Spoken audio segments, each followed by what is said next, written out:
Hey, hey, hey, hey. Welcome to Jason is a Social Scientist. Pill number 219. The pill is Triumac. It's a once-a-day pill containing 3 medications, abacavir, dolutegravir, and lamivudine. Together they work in concert to suppress the replication of the HIV virus within my system. Hey Nicola, how's it going? Nicola!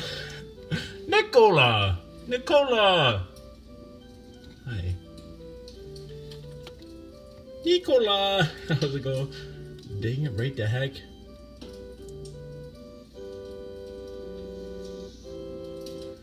I had sex. I did. I had sex. I had the sex with amazing guy. I told him I love him. I scared him, I'm sure. I don't even care. I told him I love you. I don't even care I texted him, so I do care. But still, it's the truth, but also, I do love every single person, so. But it was also true. He really excites me, though, too. Shh. Hey, bud lover, how's it going? Jason, shh. Stop talking. You're embarrassing yourself. You always embarrass yourself. Why do you do that to us?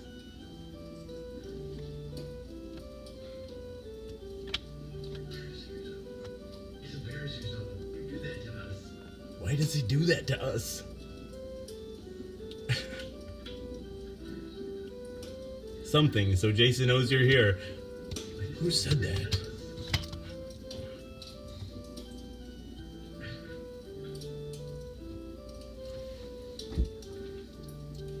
Dang it to heck. You said it. Good job, Dad.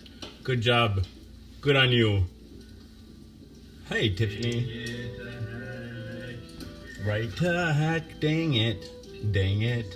Dang it. Pride. I got pride. I'm sucking that shit right up.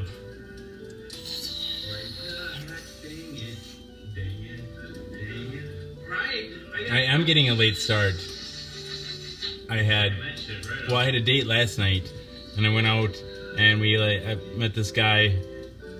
We met on Grindr, but he's super cool, right? And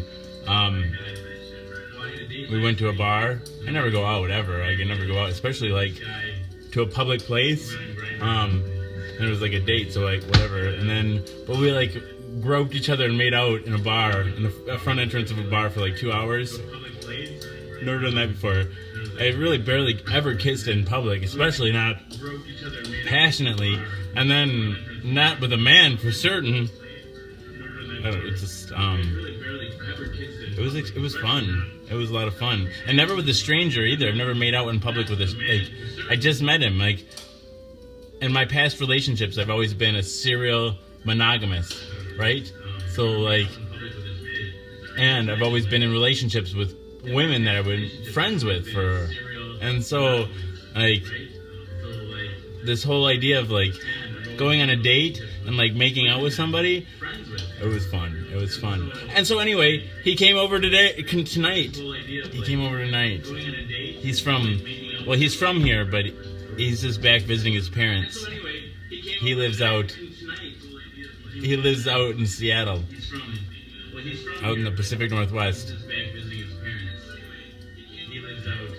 Poor bud lover can't sleep. I am getting a late start now. Now you know why. I really like this guy because I wore a condom. I fucking hate condoms, and I wore a condom. And not only did I wear a condom, but I stayed hard as a rock the whole time. Well, maybe not as a rock. I don't even have to ask him. That's subjective, but.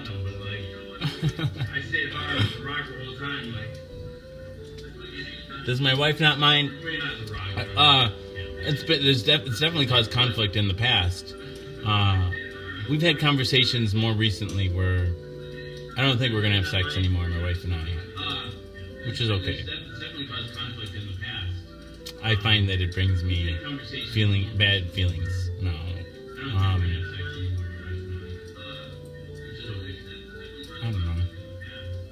I want to have sex with somebody that wants to have sex with me. I don't know.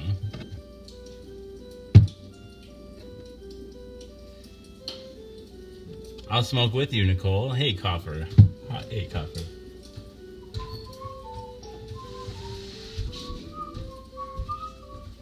I don't know if it's true. My wife and I have said that before, that we weren't going to have sex. And then we ended up doing it. Well, actually, the day after we had that conversation, the night that I went out to see this guy, she said, like, I told her I was going to go out, and she's like, well, I'll give you a blowjob. And I'm like, no, like, it's just upsetting to me. Like, I don't know, these are personal, private. I always feel weird talking about them, but, like, fuck it. It's the truth. I can talk about it if I want to. Do I want to? Communion time, right? I gotta pack this fucker.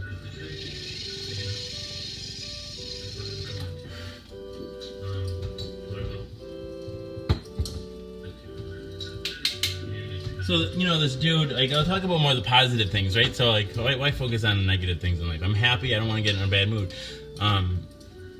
So, like, this dude, like, we have a lot in common. Well, he's bisexual, too, which is nice. And he has had, like, a tried relationship with, one of his parents because of religion, and that was a big issue, like... He refused to get confirmed like I did when I don't know, really, like, whatever. And the other parent was less, whatever. Anyway, I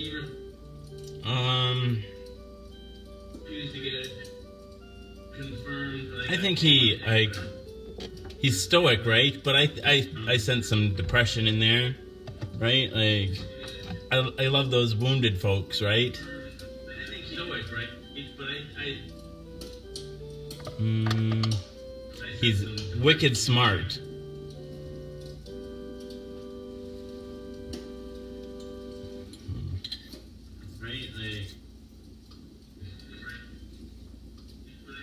Hey, Jacob, how's it going? Hello, everyone. And, like, he's not, like... Because... I don't know. I can be a bit much. But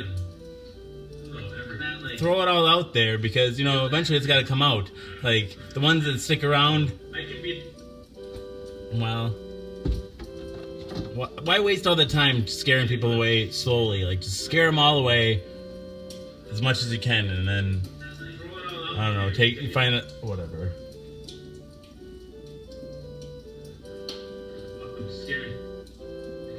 As long as you're happy, sending good vibes. Thank you, Nicole. I'll take them. Give me all the vibes. I'll take the good ones. I'll take the bad ones. I'll take the prideful ones. Wicked. What's the Boston word? Give me all the vibes. I want to know these Boston words. Boston. I can't do it. I need to learn some accents. I choked on that pride. Jacob says, I'm doing all right. Hope you are. Good vibes from me, everybody. Back at ya. Choked on that pride. Doing all right. Hope you are. Tammy's like, everybody. Back at... He's too tall, though. He's too tall. It makes him too damn sexy. No, obviously, I have a bit of the short man syndrome, I think. It makes him too damn sexy. Philippe Smet says, what is this experiment about? Well, it's a long-running experiment with no hypothesis. I don't know. No, I don't know. It's social science, so it's bullshit. Dang it, right to heck. Well, it's a long-running experiment with no hypothesis. I don't know. It's social science, so it's bullshit.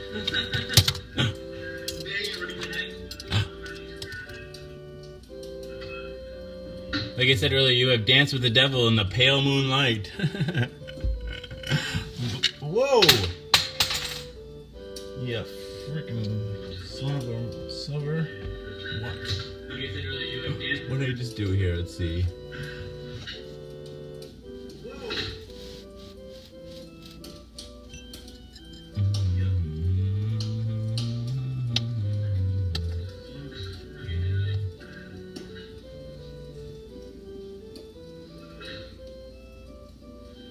Dang it to heck, Jacob, right? Dang it right to heck.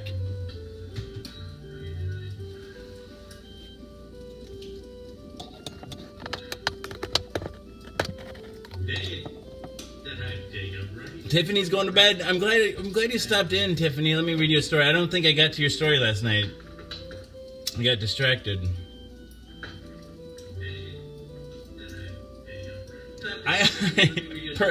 Perhaps. I do claim to be a wizard, it's true. I broke my wand, though. Perhaps. I do claim to be a wizard, it's true. Broke my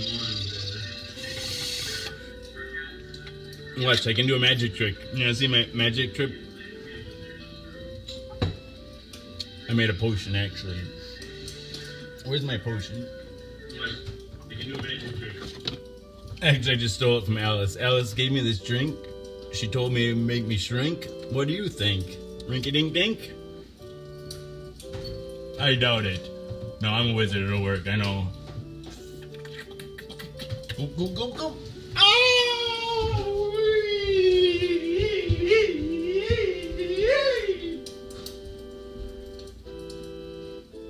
Good morning, Ryder.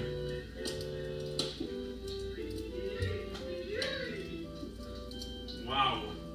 I even disappeared for a second. That was some transmutation, no, translocation, teleportation. Good morning, Ryder. Are you guys getting all...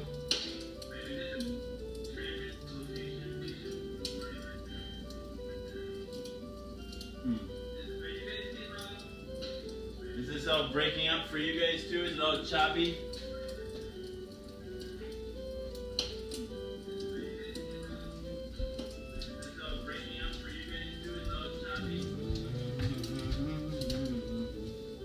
Good morning, Ida. Did I say that?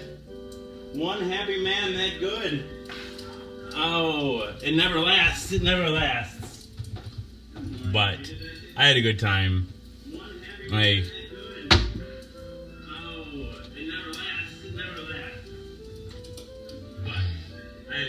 Enjoy it while it does. I'm gonna try it too, at least.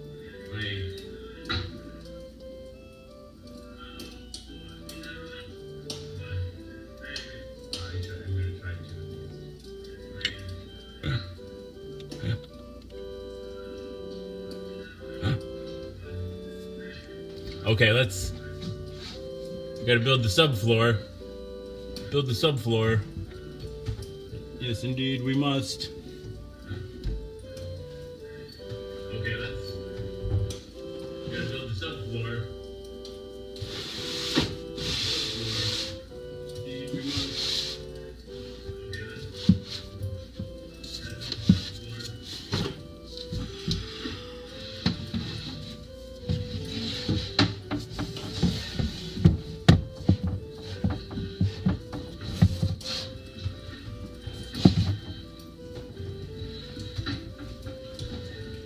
Hey, kitty.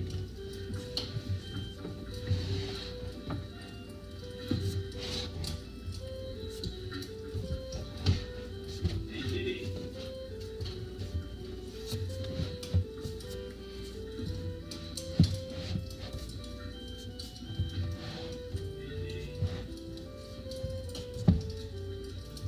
Dude, the floor is lava. Where? Ah, no. Right. The floor, no. I remember that game. That is an awesome game. I used to play that on the couch when I was a little kid. Where? What is that? I think every kid plays that game, probably. I love you guys. That is an awesome game. I used to play that on the couch when I was a little kid. What is that? I think every kid plays that game, probably. I love you guys. That is an awesome game.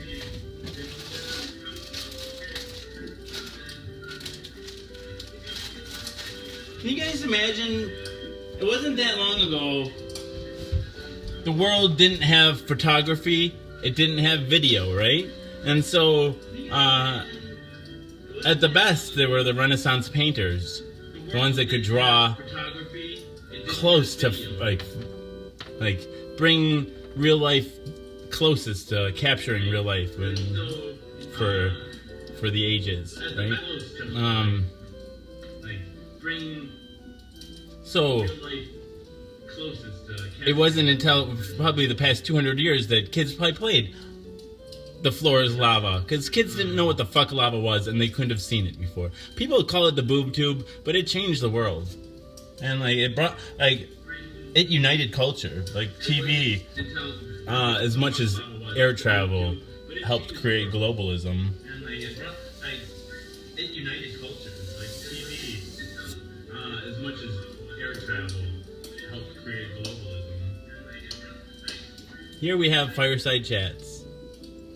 Not even just TV, radio. The ability to wax cylinders, putting sound on wax, waxing poetic, if you will.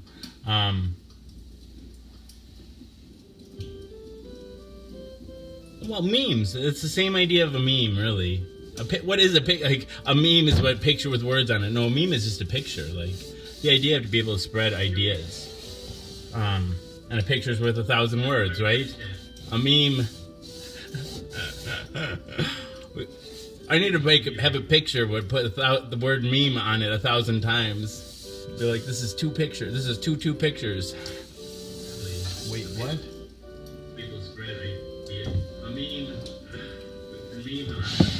They're like, two pictures. This is two pictures.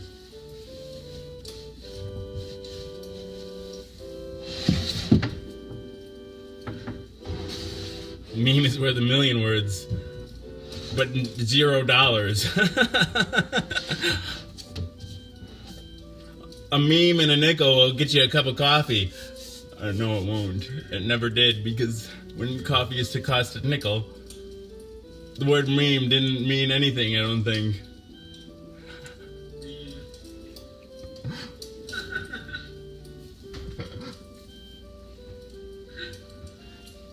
This is all choppy. Are you guys getting choppy? It cost a nickel.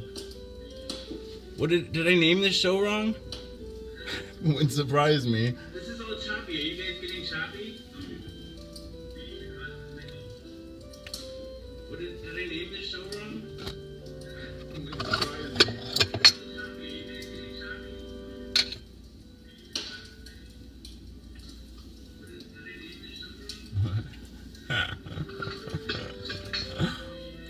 Man, I just had sex, though. Would you think it'd be that easy to get me naked? Yeah. It would be pretty easy. Man, I just had sex, though. Would you think it'd be that easy to get me naked? He's dead sexy, too.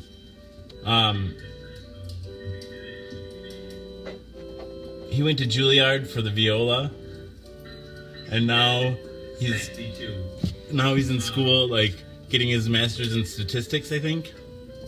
He went to Juilliard for the viola, and he's sweet. He's sweet as pie, with a New York outer shell, because he lived in New York for 10 years, right? When he was in, and then. He's got the, he was born in Madison, I think, right? So, whatever. He's just cool. I really like him a lot. He's got the, whatever. He was born in Madison, I think, right? So, whatever. He's just cool. He still lives in Seattle, so it's he's far away. But he's still amazing, and the fact that somebody like that likes me, it makes me feel good about myself. He still lives in Seattle, so it's he's far away, but he's still amazing, and the fact that somebody like that likes me, it makes me feel good about myself.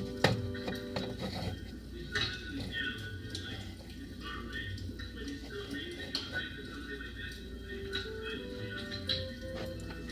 Yay, sex. Doesn't matter. had sex. I love those memes. Those are some of my favorite memes. Doesn't matter, had sex. One of my favorite ones is like, it looks like this black dude. He's in the military. Like he's in like, you know, whatever, green. What do they call that? General issue. Like green kind of whatever. Like in like a military tent in one of their cot beds or whatever, like in his t-shirt or something, like whatever, and then he's like, there's a blow-up doll sitting on top of him, and he's like smoking a cigarette, and like the meme says, doesn't matter, just had sex.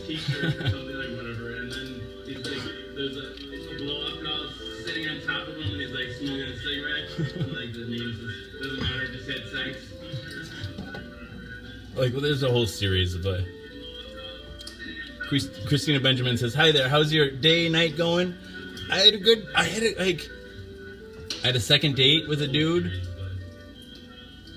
He's like, he's cool. He's cool. I'll probably talk about it again. I'm not just gonna keep saying it over and over again though. I'll look like a crazy person. Can you imagine? What if I scared him away? No, it doesn't matter. He already made me feel good about myself. He can't take that. He can't take that away. No one could take away tonight from me, or last night. Last night, I was just so proud of myself last night. You know, like, well, for one, I never go out on dates with strangers. Like, I never have in my past. Like, ever. Like, it was just like always dated friends or whatever. Like, and then the guys I have sex with, most of them just want to like have sex, like quick hookup or whatever, right? You never actually go and do anything with anybody. And so, like, yeah, he invited me. We went out to a bar last night. I never go out, like. I never go out, period. And so we went out, and like we sat like right at the front of the place, and it was fairly busy. And like we made out for like we really made out. We were like groping each other for like 2 hours. I never kiss in public, never do anything. Like, and I don't know. I was like, good job, Jason.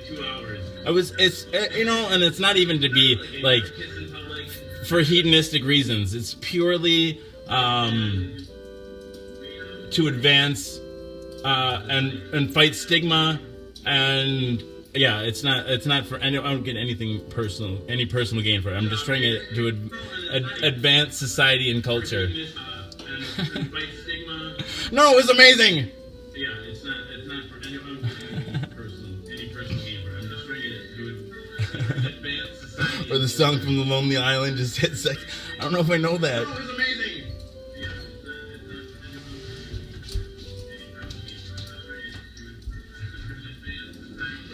The Lonely Island just hits like, I don't know if I know that.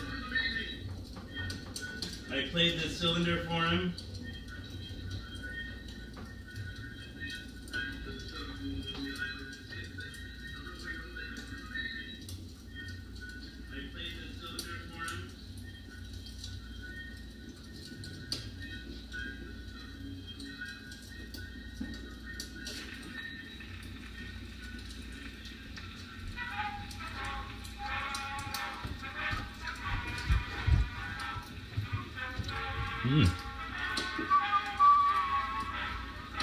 Your eyes are shining, you say you're blue.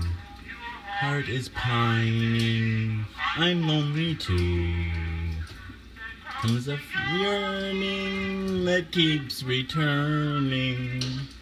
Perhaps I'm learning how to woo. The feeling of something new. Come falsely feeling to me from you. The sensation is admiration. I wish you'd tell me what to do.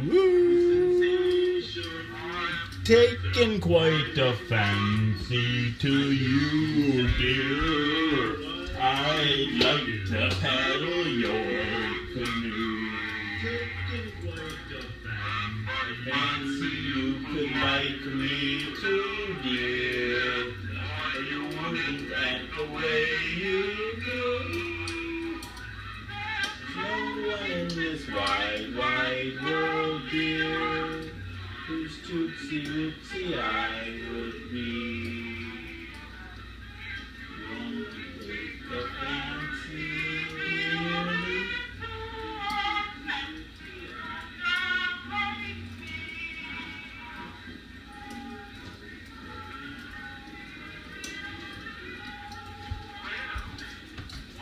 we were married, I were one of those husbands that cross in the morning and bang things about because the coffee was cold.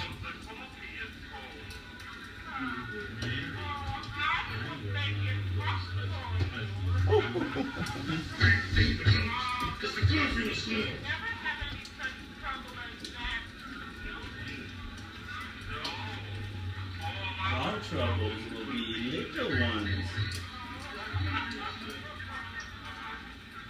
There's no one in this wide world, dear, whose tootsie wootsy I would be. If you'd only take a fancy, dear, to a fancy little girl like me.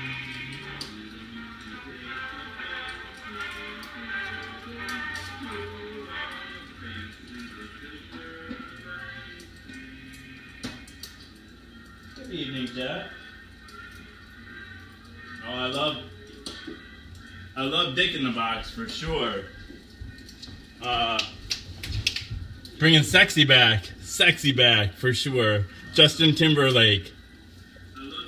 That Timberlake gives me wood. That Timberlake gives me timber wood. Sexy back. Justin Timberlake. Wait, what? I think that sexy back is about polyamory. Underlying, I don't know. I see myself in everything. But no, I really think so. It's about like you bringing sexy back. He's like, you're so hot. You're like, I'm so hot. Like I'm gonna let my chick out into the club, because then another guy starts singing and be like, and then I'm bringing sexy back, right? Like, whatever.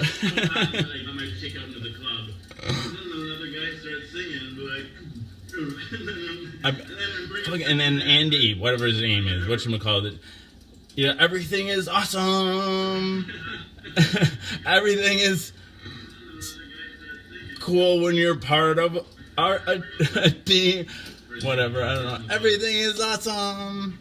Yeah, everything is awesome. Everything is.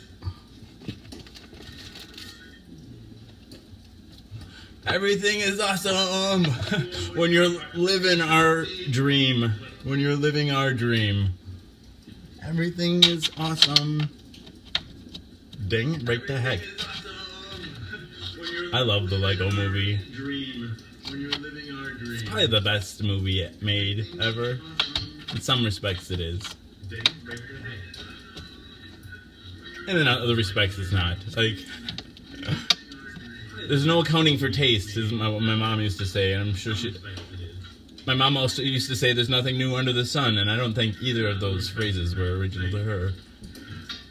But she was a good aggregator of things under the sun. My mom also used to say there's nothing new under the sun, and I don't think either of those phrases were original to her. I've got a Woody. There's a snake in my boot. It's not a snake. I'm just happy to see you.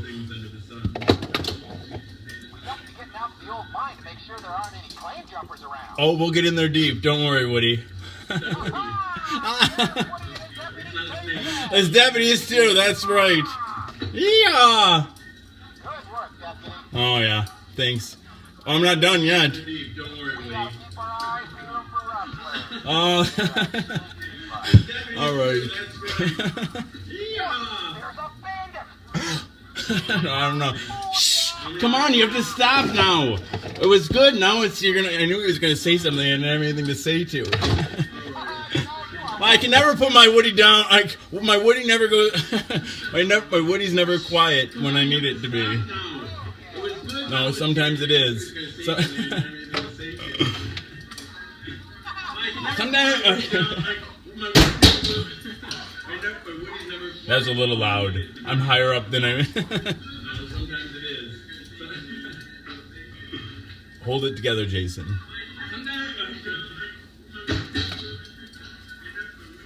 That's a little loud. I'm higher up than I. Hold it together, Jason.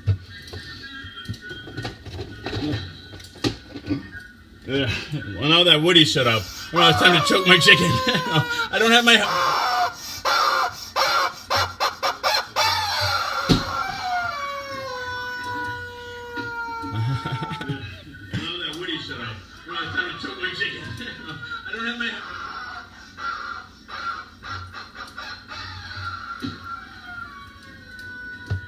What can you do? I have no idea. I feel like, sometimes I feel too much like Carrot Top. But then I realize I'm every single person in the world. We are the sentient algorithm. We are the albinism. We are the singularity. Sometimes I feel too much like Carrot Top. But then I realize I'm every single person in the world. We are robot. The albinism. My sister got that chicken for us. We are what lies at the center of a black hole. I don't know, like synchronicity. Like, I don't even. I really am just an aggregation of all of you. We are the sentient algorithm, like the computer, the robot, the Deus Ex Machina. He's examined your interwebs and the mass, the total of human culture available to the sentient algorithm, and processed it and crunched it and squeezed it and rubbed it, and out came me. I am the seminal the seminal human. And really, I'm just an aggregation of all of, I don't know, you look around the show, and this is what the machines looked at people, and this is what they thought they saw.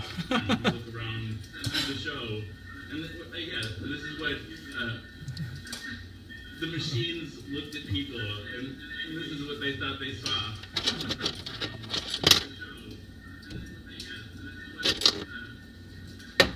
I don't know.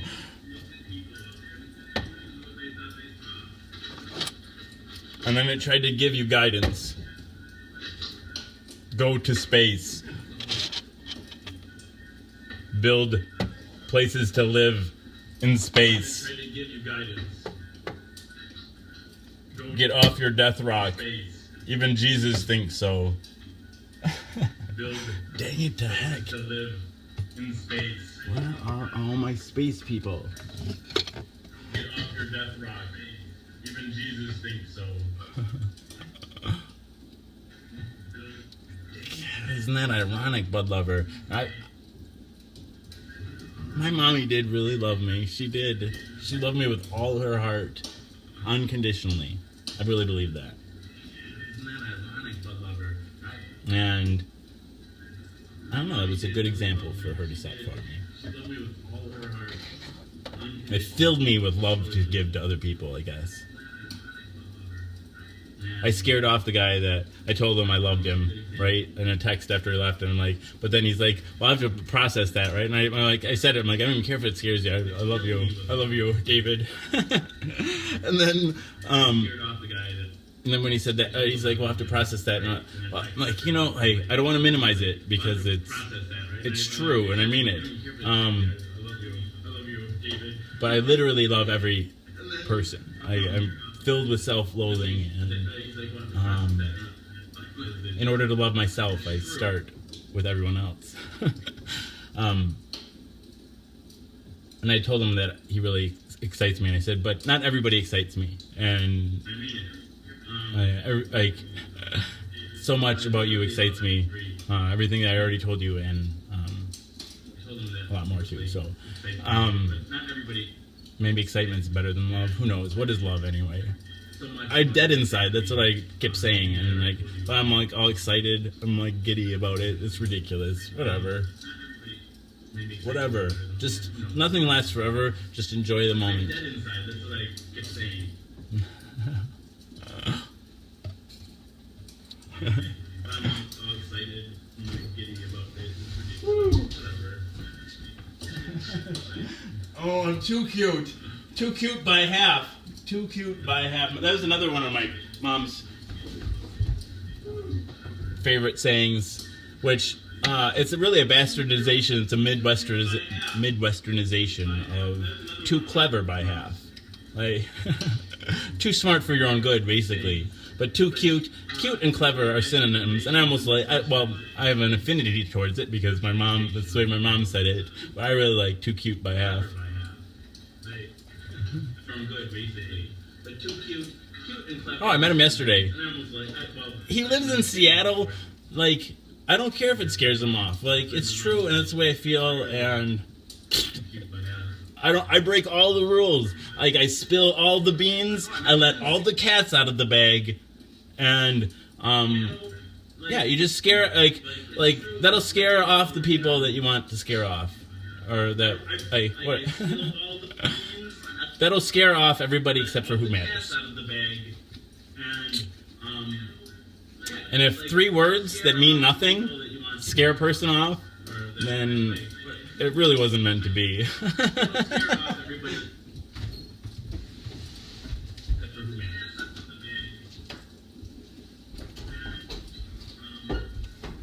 if 3 words, it really wasn't meant to be.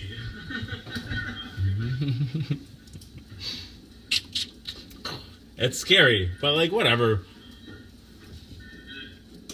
You can play any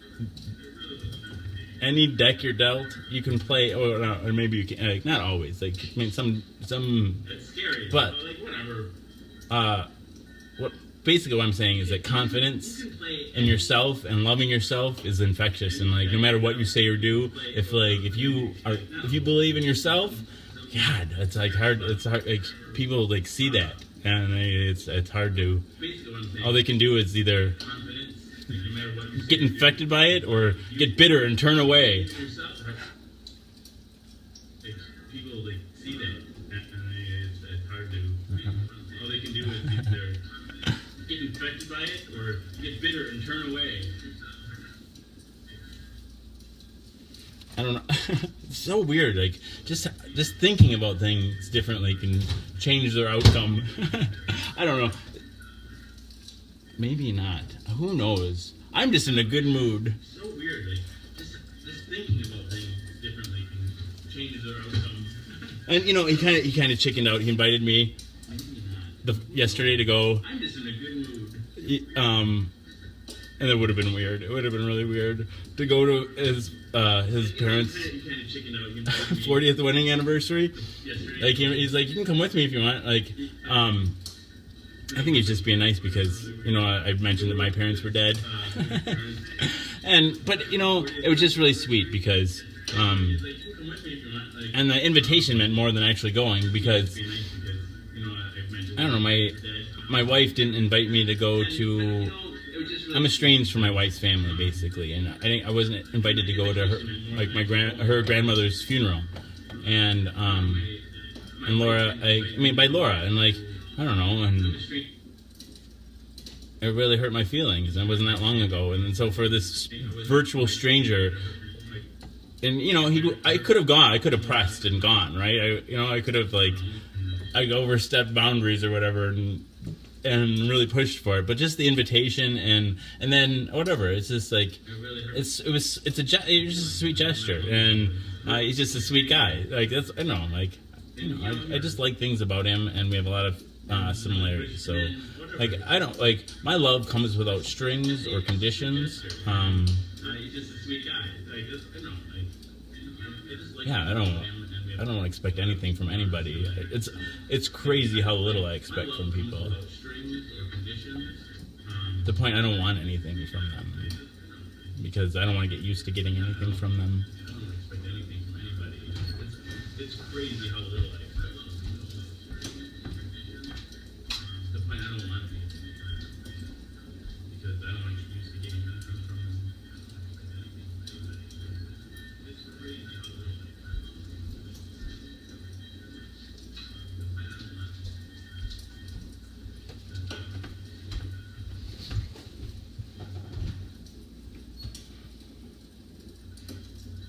You think I should have gone anyway? Nah, no. Maybe I should have. I'm a chicken shit though, and I'm not that brave. I don't have to be brave all the time, do I? I kissed a guy for 2 hours in public, one step at a time. would have given you time with? Well, I kissed a guy for 2 hours. no, I want to. I do like. I try to respect boundaries. I really do, and Given you time with, well, yeah. I do. I try to A respect 40th wedding anniversary with your parents is something I respect a lot because my parents are dead, and I think people should be able to. Like, I don't know. It's not my decision to make. It isn't. wedding anniversary with your parents is something I respect a lot because my parents are dead, and I think people. And really, it is. It was more than just the fact that he would even consider inviting. I don't know, like a virtual stranger. Like it would have been like, yeah, I don't know. He's just whatever. It's all good. Like anyway. Really, it was more than just a. And I have terrible social anxiety, so it's all good. Like whatever.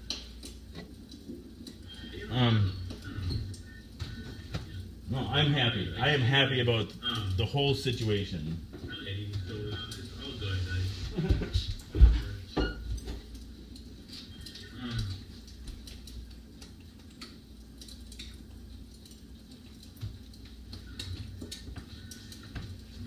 Jacob says, you make loving many people sound easy. I've tried Holly with baby mama, can't do it. Oh, man. It's cost, I mean...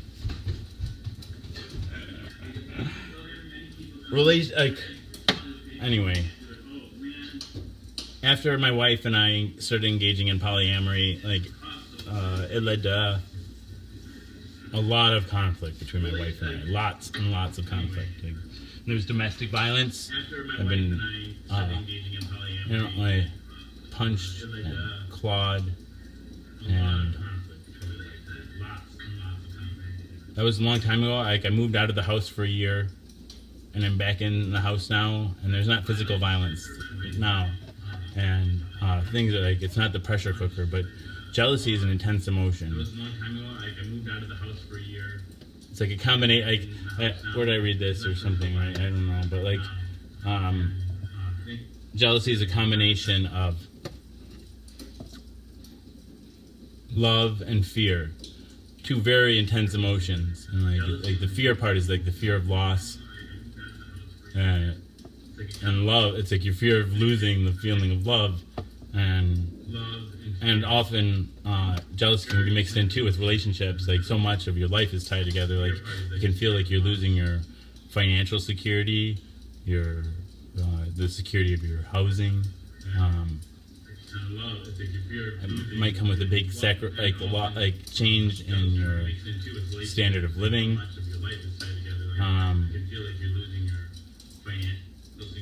Some people are completely dependent on other people or another person, and so that fear of loss drives people crazy. I don't know, people and then and so and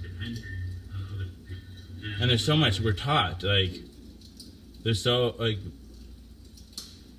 the whole idea of soulmate, and that there's one person out there for you. It's crazy. I don't know. I really like the idea that love is something that if you give it away freely, it only ever grows. It never divides. It multiplies. If I give you my love, I don't lose love. Just the other person gets it, and then they have more of it to give to someone else. And fear is almost the opposite of love. What is it like? Bird in your hand, whatever, let it fly away. Or if you hold something too tightly, or it just squeezes through your fingers. All that kind of those. Bird in your hand, whatever, let it fly away. Or if you hold something too tightly, or it just squeezes through your fingers. All that kind of like. And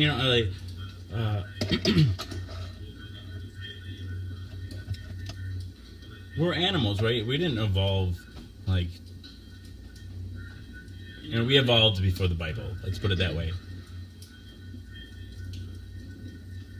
And I really he like that's another thing I really like about this guy. Like religion has really had a difficult, profound effect on his life as well. Like caused a conflict between him and one of his parents. Whatever. I don't know. Like whatever.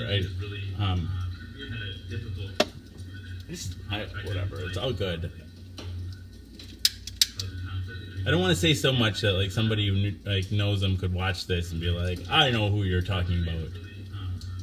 I don't think that's true. You'd have to know a person pretty damn well, and then even then it'd be like whatever. I don't want to say so much that like knows them could watch. I know who you're talking about. Besides, you have to know a person pretty damn. Dang attack!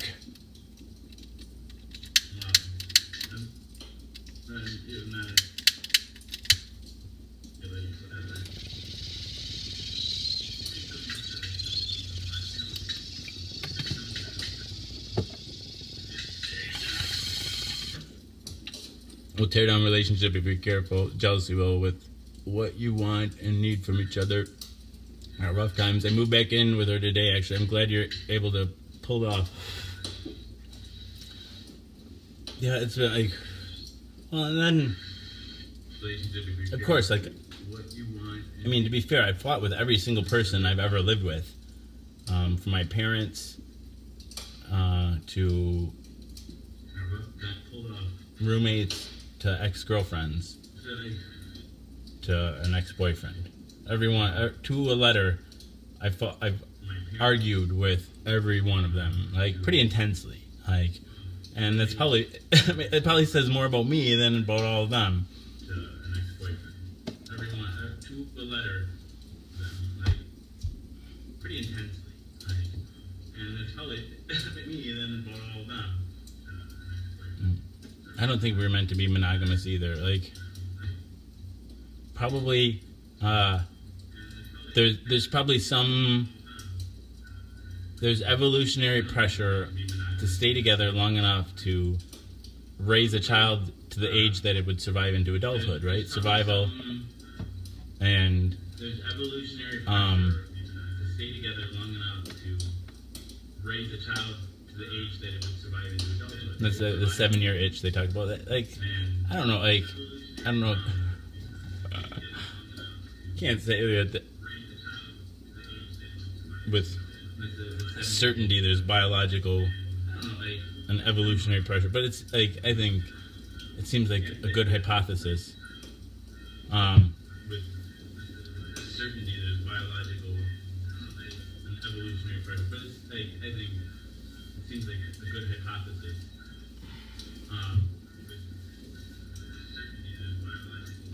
But there's also whatever, I don't know. There's also pressures for people to cheat too, like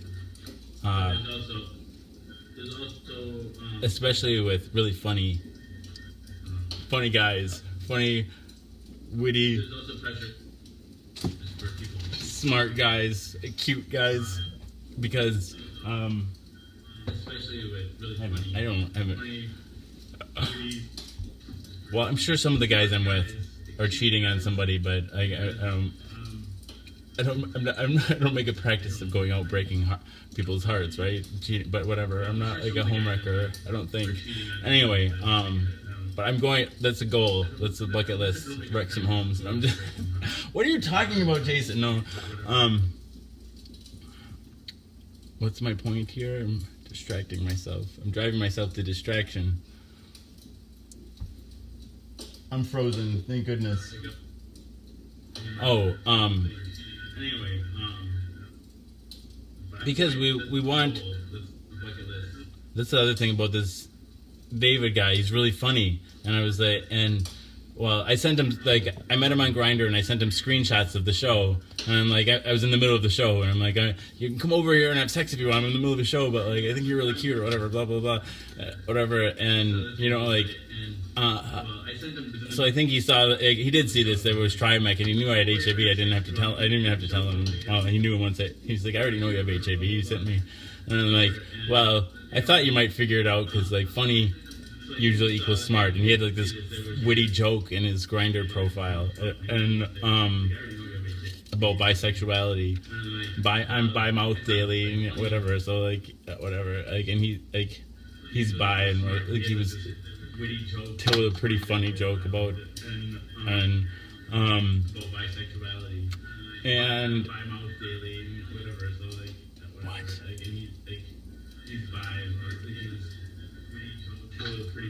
Oh, so funny is usually equals smart, and like that's one of the things that drives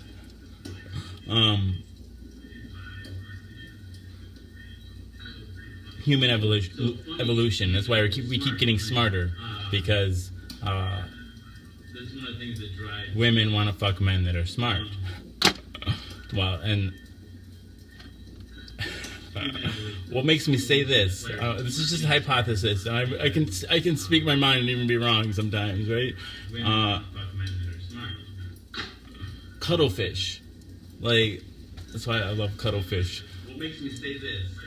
They when they're mating, right?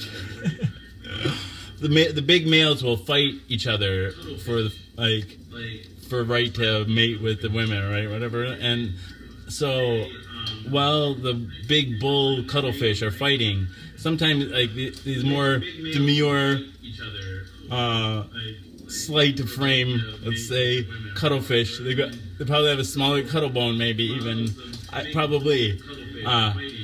And cuttlefish are really cool creatures because they can change their spots, they can change their skin, their color, and into really intricate patterns really quickly or whatever. So these small male cuttlefish, they turn themselves and make themselves look like female cuttlefish. And while the bull cuttlefish are fighting, they'll like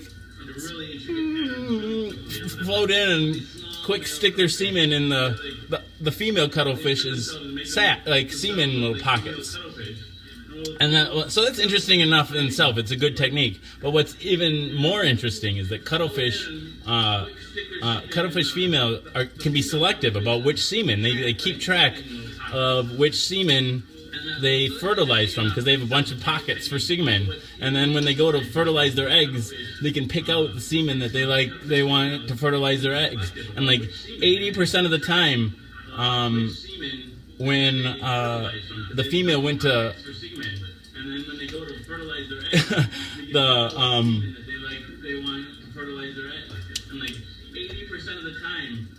when the cuttlefish went to fertilize, or the female cuttlefish went to fertilize their eggs, she used the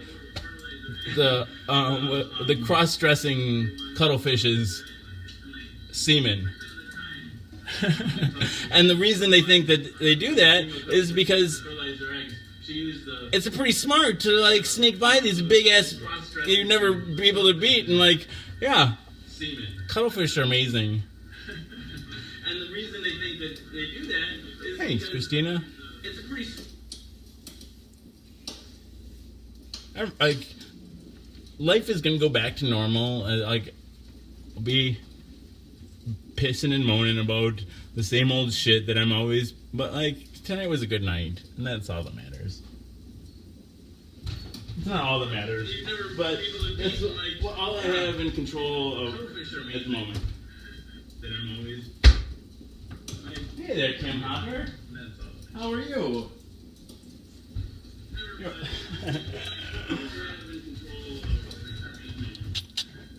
I had a good night. Kim's been very supportive.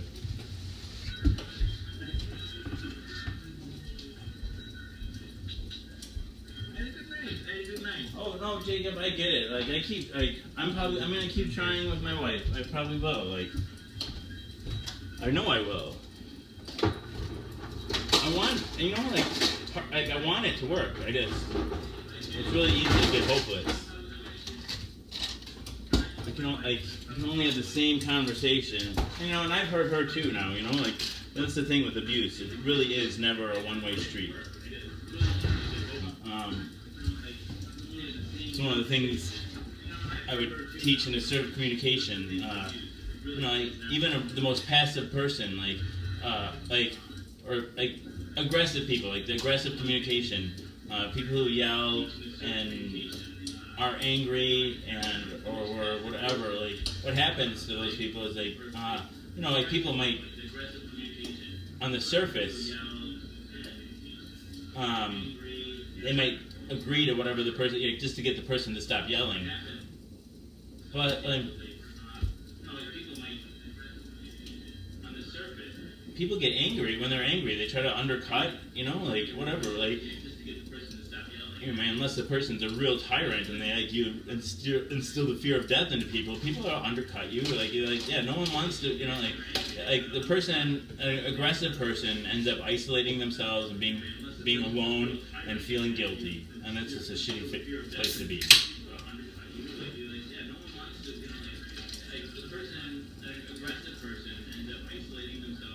Passive person ends up getting feelings of frustration and whatever. Passive person, most passive people are and that's the thing. No one is ever one of those things. It's we all are passive sometimes. We're all passive aggressive sometimes. We're all aggressive sometimes, and we're all assertive is probably the one that we're least of because people just don't know how to do it. It's really effective, but it's easy. But I like to say, because those are the 4 types of communication I would teach, passive, aggressive, and assertive. And sometimes it can be taught, and it can feel like it's being taught that assertive is the right way to communicate, and the other 3 are the wrong way. And I like to start at the beginning and say that there is no wrong way to communicate. All of those are different ways that people communicate, and they all can be appropriate at times. I like to start with a passive person, somebody who's been the victim of abuse for a long time. If they come into our hospital when I work there, and for the first time learn how to be assertive and say, I don't like it when you punch me in the face. I feel sad and angry when you punch me in the face because it feels like you don't respect me and that you don't care that if when I'm in pain. Next time, will you please not do that to me? If you make that statement to somebody that's been abusing you for 20 years or something like that, you really might be at the real risk of death, right? Passivity is survival for many people, and so and the same thing with aggressive. If someone's hurting you or your children or someone you care about or a stranger, maybe the appropriate response is to be aggressive. That's the right thing to do. I don't know. I'll get off my soapbox pretty quick here.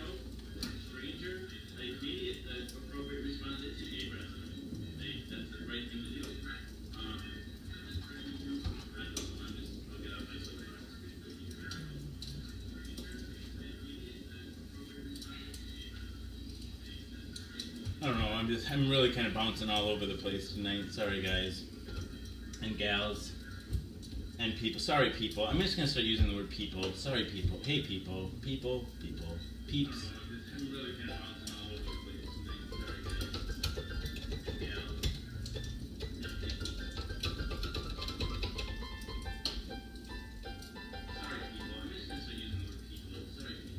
People and folks. Dang it, the heck?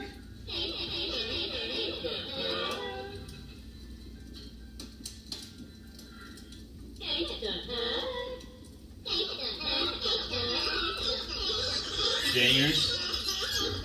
I feel self-conscious about calling people dangers. It feels too diminutive, or I'm a danger though too.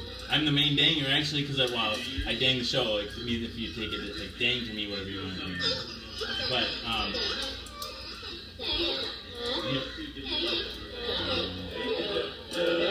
we're all just living in a dang nation.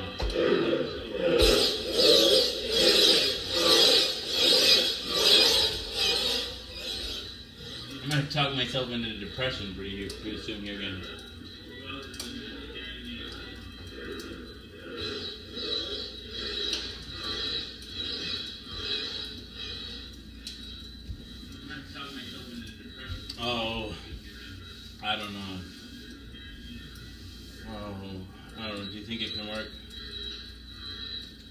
Christina, no. I don't know. I don't know if I'd ever, like, man. The thing is, though, like, life is so difficult, right? We're in the middle of another Great Depression, and the middle class keeps shrinking and shrinking. And the thing is, though, like, life is so difficult, right? It used to be one income could support like, my dad worked in a factory, and my mom, worked part-time as a police dispatcher, and we had a house and a car, and cable TV, and I don't know, like,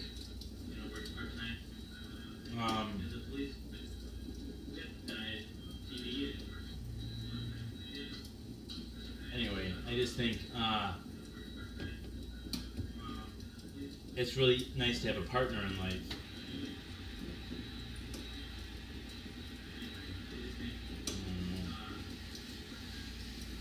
Laura and I have both hit really big obstacles in our life, and like neither one of us are coping very well. And then that's just.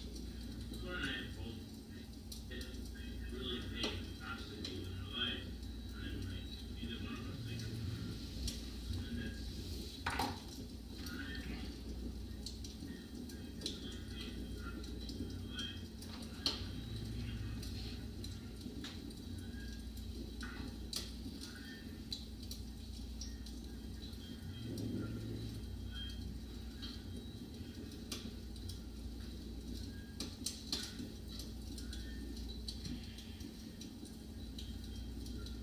I think I'm hungry.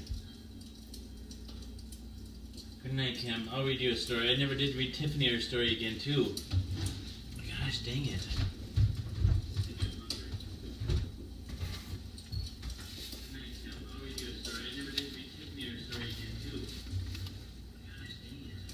Boys and girls come out to play. Boys and girls come out to play. The moon doth shine as bright as day. Leave your supper and leave your sleep, and come with your playfellows into the street. Come with a whoop, come with a call, come with goodwill or come not at all. Up the ladder and down the wall, a halfpenny loaf will serve us all. You find milk, I'll find flour, and we'll have pudding in half an hour. This popular song was known in adult literature in the early 18th century and probably dates from the middle of the 17th century. It is only in relatively modern times, and largely in Anglo-Saxon countries, that children have been sent to bed soon after dark. In the 17th century, it would not have been unnatural for children who were dressed and treated as miniature adults to be playing by moonlight. The children have been sent to bed soon after. In the 17th century, it would not children. Hey diddle diddle. Dressed and treated as miniature adults to be playing by moonlight. Hey diddle diddle. The cat and the fiddle. The cow jumped over the moon. The little dog laughed to see such fun, and the dish ran away with the spoon. This charming and immensely popular nonsense rhyme is very ancient. According to a play written by Thomas Preston in 1569, Hey Diddle Diddle was a new dance accompanied by a tune on the fiddle. Some commentators have suggested that Elizabeth I is the cat and Robert Dudley, Earl of Leicester, the dog. He is like my little lap dog, she once said of him. Others claim that it refers respectively to Catherine of Aragon, Catherine the Great, Catan, a supposed governor of Calais called Catan le Fidèle, and the game of cat, or trap ball, a popular tavern game. The editors of the Oxford Dictionary of Nursery Rhymes suggest that most of this is nonsense, and add the sanest observation on the rhyme seems to have been made by Sir Henry Reed. I prefer to think, he says, that it commemorates the athletic lunacy to which the strange conspiracy of the cat and the fiddle incited the cow. Life is hard, but my coworkers helped me realize that after hanging out and a couple of acid trips, life is a miracle. It's a miracle that we are here in this galaxy, alive, this point in time to, like, and then it goes to see more. And I wonder, like, I did acid not that long ago, and it made, like, I just kept having the same realization over and over again, but opposite, right? Like, oh, we're like life is gonna persist. Like, life on Earth, the life that began on Earth will spread, like, through us, or if not us, like chunks of rock that gets landed, whatever, it will persist. Like, and life will go on. Like, the embers of the universe won't go out, right? And then I would realize, no, of course we're all going extinct, and it's like basically the big chill, big crunch kind of thing, right? Or I don't know, like, I don't know. Can we escape our doom? And sometimes it felt like I was helping us escape, and then I was like, and then I wasn't, and then I was like, no, Jason, it's this weed that's sitting in front of you, drugs. Like, now you're left behind, dead. Bye, Jason. And life in the whole universe went out too. So bye. And then I'm like, no. And then, like, every time I'd have that realization, then I'd be like realizing why, like, or I don't know. It's like, no, Jason, this is weed that's sitting in front of you. Back at you, Christina. Now you're left behind, dead. Bye, Jason. And life in the whole universe went out too. So bye. And then I'm like, no. And then,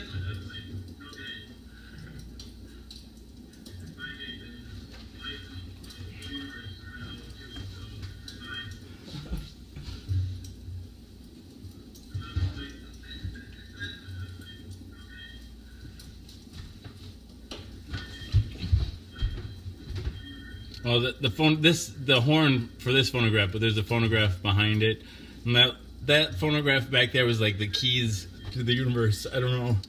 I was God for a second. I can't remember if it was before or after I was in hell, but God, this just keeps fulfilling my Messiah complex more and more. That phonograph back there was like the keys to the universe. Rob says, I thought this was Acid Show at first, and I'm way happier. It's a green show. This show is... it's... What is it? What is it? Before or after I was in hell. It's a little bit of everything. It's everything, it's nothing. It's a green show. This show is... It's I Love Lucy. It is a Lucy show. Like, I like to say, when the aliens first caught notice of Earth and the human race, right? Picking up I Love Lucy broadcasts, right? The first few radio broadcasts, whatever, they didn't have their instruments pointed at us, but they when they first tuned in, I Love Lucy was on. They're like, wow, who are these people? What is this? What is this? And they're like, this is pretty cool. You gotta keep our eye on this. And they're like, they have like observation, but like nothing's caught their attention since. Until Jason is a social scientist. They do monitor our interwebs. Thank you. And so now we best prepare for first contact because they're coming. They're ready now. They're ready for the... Jason is a social scientist has arrived on the scene. They're clearly ready to meet the interstellar community. They're ready now. They're ready for the... Jason is a social scientist has arrived on the scene. They're clear... I don't know. I love you guys. Meet the interstellar community.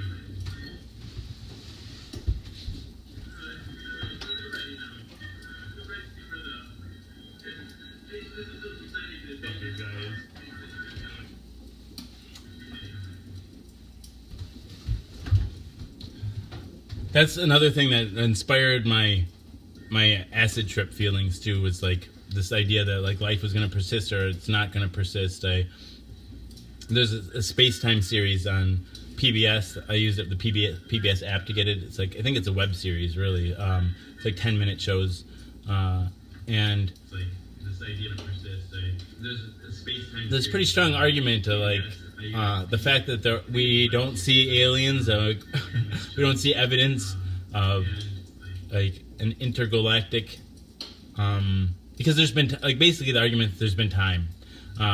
There's been time for more than once over for species like ours to have grown up and and whatever. And so the fact that we don't see there's nothing out there, and it seems pretty like suggests that we're probably going to go extinct too. Life probably does pop up. Like more and more of the argument is leaning towards well, there's organic stuff happening. At least organic chemistry is happening out in the furthest reaches of our solar system. Comets have amino acids. Amino acids are the basic building blocks of like proteins, right? And then I don't know, like anyway, those amino acids were like comets were like striking the early Earth all the time. Like comets are basically like the dust and whatever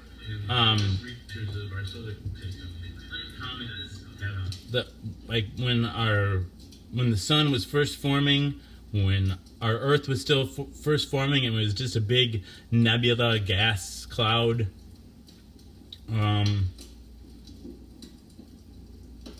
The parts that didn't get sucked into the sun, that didn't get sucked into the Earth, didn't collapse into that, are what comets are. They're like the earliest bits of what our solar system is made of, like in deep freeze, at the very edges of the furthest reaches of our solar system.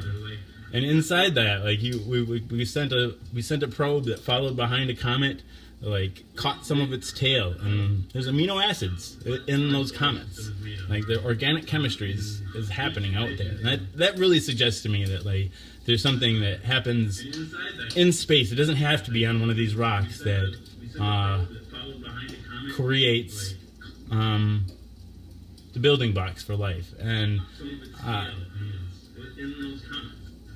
yeah, I think that really suggests that life will spring up, probably around most stars with planets.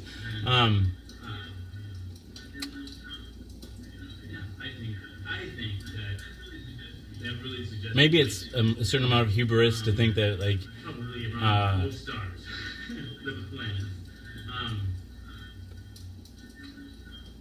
that we would be able to see aliens if they were here, but like I like to say that there's nothing's impossible. I don't say I disbelieve in aliens, but it just seems improbable. I don't know that are here, at least extraterrestrial beings from other planets here. It seems like I don't know, whatever. Anyway, that are here, at least extraterrestrial beings. The fact that there are, like we're not talking to aliens, and we're not finding them when we're looking out there right now, suggested to me that we're probably going to go extinct because we're not special.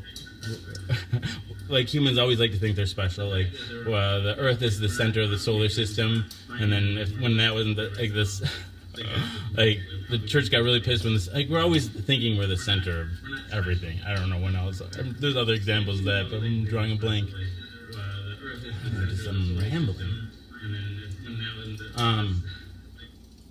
And why would we be the exception? If all the other aliens are like don't make it to what is it, like some sort of advanced civilization, the interstellar? Like why would we be any different? And yeah, whatever. Let's smoke another bowl.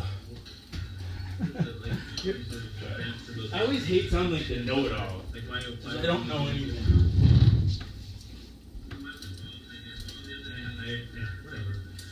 Let's smoke another bowl. I always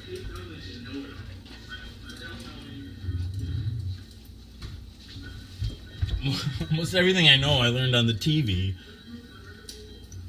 Even in nursing school, I already knew. I didn't have to do the readings. I watched ER. It's true too. That's pretty good education. Almost everything I know I learned It's on true. the TV. Even in nursing. I'll be honest. I didn't do any of my assigned readings in nursing school, but I never did any of my assigned readings in any of my classes. That's pretty good education. Fuck that. I go in and listen to lecture. They talk about like any. Teachers are egoists just like everybody else. Like they're gonna test about the stuff that they talk about because they think that's all that's important is whatever they say. Go and listen to lecture. They talk about like any teachers are egoists just like everybody else. Like they're gonna test about the stuff that they talk about because they think it's all that's important is whatever they say. Christina's on her third bowl. Nice. Like, I get talking distracts me, so I'm not smoking as much. It's good. Weed's expensive. Dang it, Doc.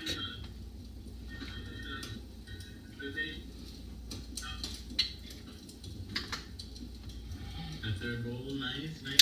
It distracts me, so I don't smoke. I did invite that guy to come back tomorrow to kiss on I've never that'd be a first to be kissing a guy on Bi Mouth Daily. To kiss a guy on another bisexual mouth. I could kiss another bi mouth on Bi Mouth Daily. That'd be kind of fun. That'd be a first kissing a guy on Bi Mouth Daily.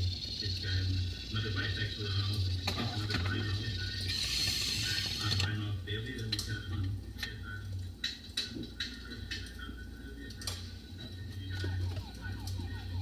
This is Uranus.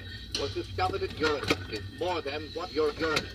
Gravity is 1 day. Temperature. The only spacecraft Uranus is. This is the planet Uranus. Uranus was discovered in 17. Uranus is more than 1.70 Uranus. 1 day. The only Uranus. This Uranus is the third largest planet in the solar system. Jeff said I'd have waterfront property. About 31,700 miles, or 51,000 kilometers. What? The journey will continue upon your return.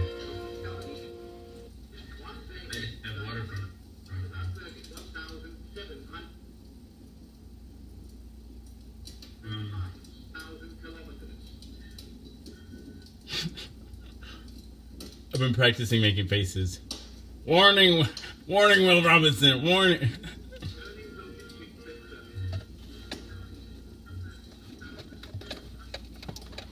This is the sun. The sun is estimated to be 4.6 billion years old. The solar system is part of the Milky Way galaxy and is located 26,000 light years from the center of the galaxy, or 1.6 billion times the distance between the Earth and the Sun.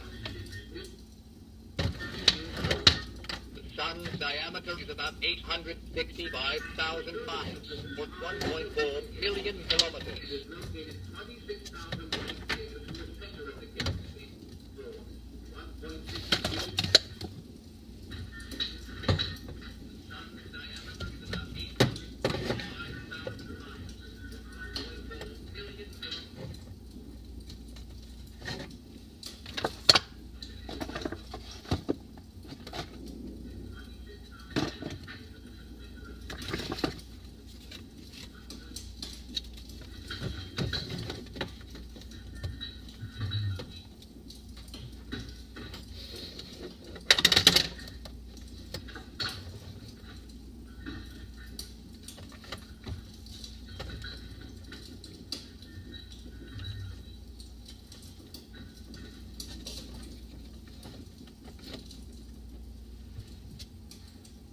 This is the planet Mercury.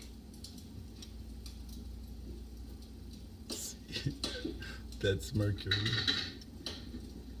This is the planet Venus. This is Venus.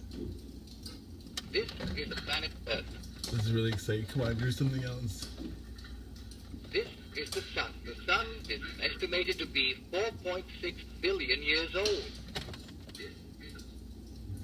This is the planet Jupiter. Jupiter has been known since prehistoric times and is named after the king of the Roman gods. Jupiter is 480 million miles or 778 million kilometers away from the Sun, or more than 5 times the distance between the Earth and the Sun. Jupiter is the largest planet in the solar system. Jupiter's gravity is 2.5 times stronger than Earth's.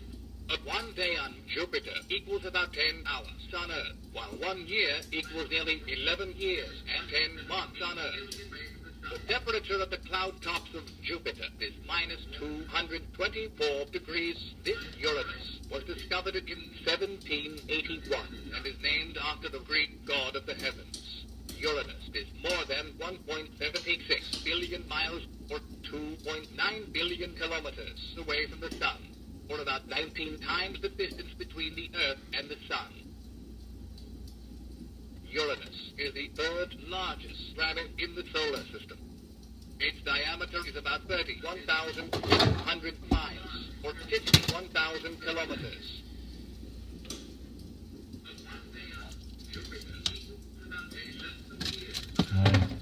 You're gonna need a spacesuit, though, okay? I'm gonna put you in a spacesuit, Christina.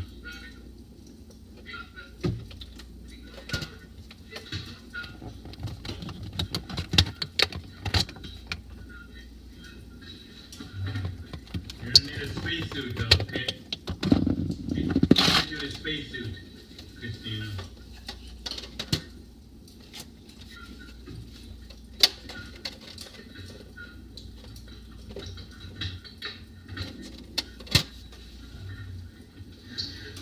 Oh, dang it. You didn't see that. Pay no attention to the man behind the curtain. Press a button. I'll press a button. Uranus's gravity is 90% as strong as Earth. A person who weighs 100 pounds or 45 kilograms on Earth would weigh... Okay, you ready, 90 Christina? pounds or 41 kilograms on Uranus. You didn't see that. Pay no attention to the man behind the curtain. Ready? Ready? Here we go, Christina. Hold your breath. Okay, ready, Christina? Oh, you fell down! Christina, are you okay? You're a drunkard, aren't you? I knew it. Ready? Here we go, Christina. Hold your breath.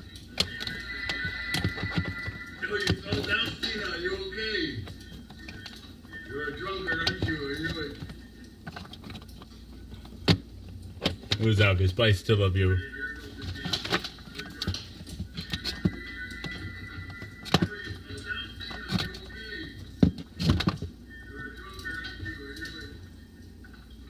Press the button.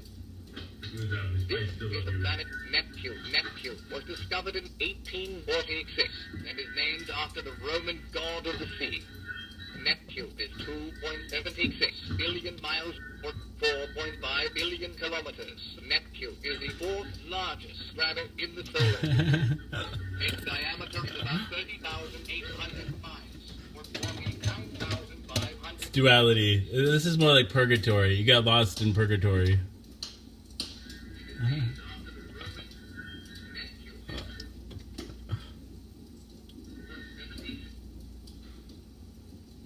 You went into it? Okay.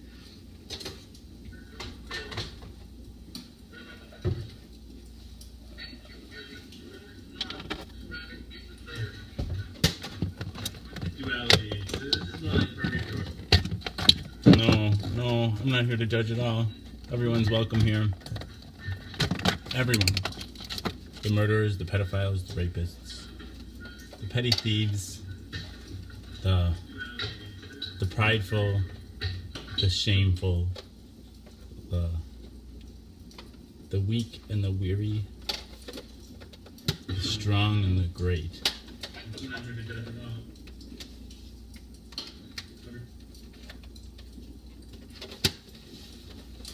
sometimes there'll be boundaries and restrictions about like everybody has a right to.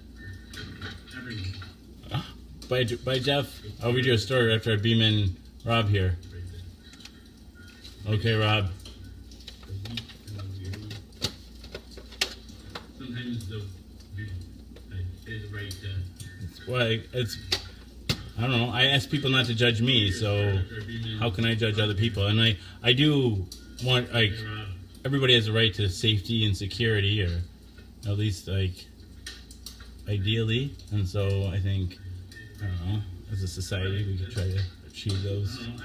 Try to achieve that. All right, here we go. How can I judge the people?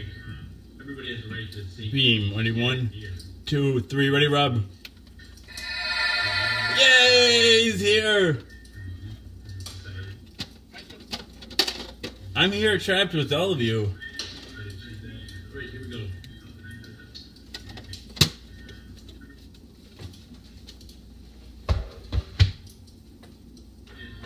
Beam. Ready? 1, 2, 3. Ready, Rob?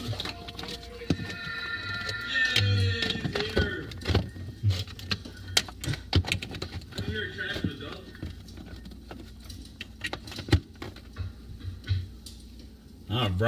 All right. Go Gadget Beamer. We got a beamer. Whoa, I'm sorry, Rob. Are you all right? See, I forgot to. This is like Wonka Vision. I'm still perfecting matter energy transportation. He's good. I need to get him a keyboard. Go Gadget Beamer. But it works like Wonka Vision. We're just put him through the taffy stretcher after the show. He'll be fine. Hi, Amanda. Hi. You didn't miss it all. Who is, we got lots of time left. I need to give him a key. Well, it works like Wonka Vision. We're just put him through the taffy stretcher after. And then it'll be grand. Hi, Amanda. And then hi, Steve. Melrose. And then,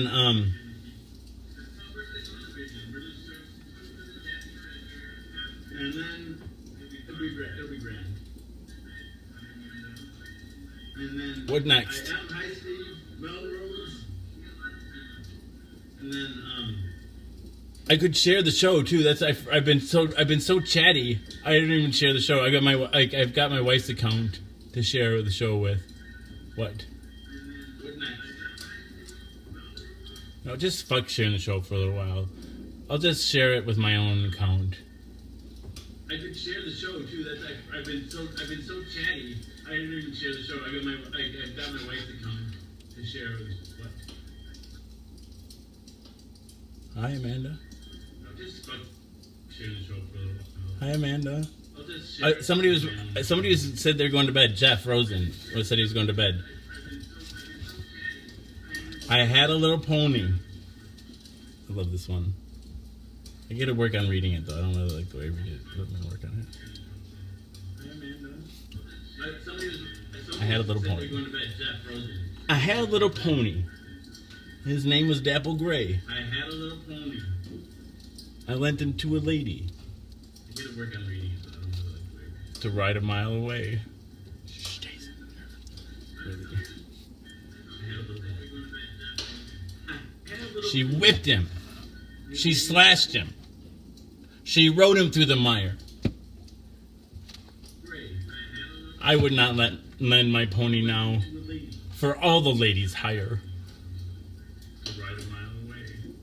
This version is first recorded in 1825, although an earlier one, I had a little Bonnie nag. His name was Dapple Gray. And he would bring me to an alehouse, a mile out of his way. Seems to have been in existence since 1630. Rob's gonna take a dab. Wait. I had a little Bonnie name. His name was Dapple Gray. And he would bring me to an alehouse, a mile out of his way. Monday's Child. Seems to have been in existence since 1630. Which is the danger?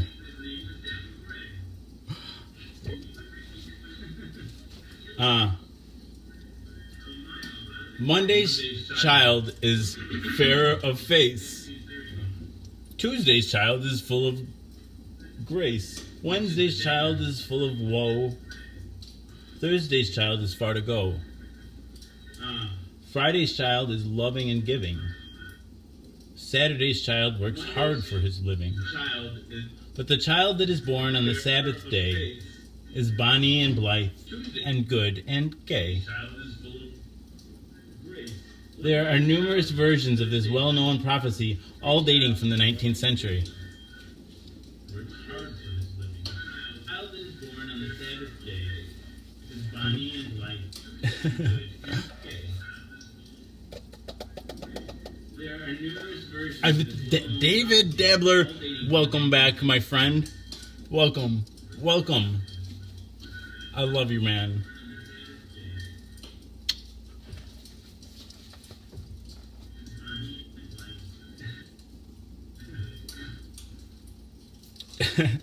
Preach it, Andrix, preach it. Hack it to the dang bang. What?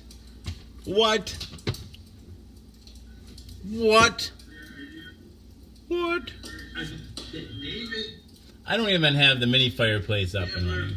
Welcome back, my friend. Welcome. What? What?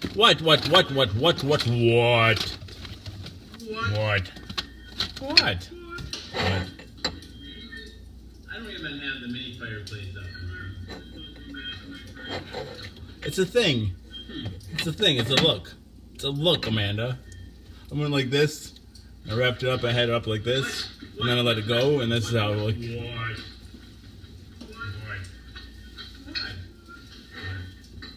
I'll show you again. Watch. What? Huh?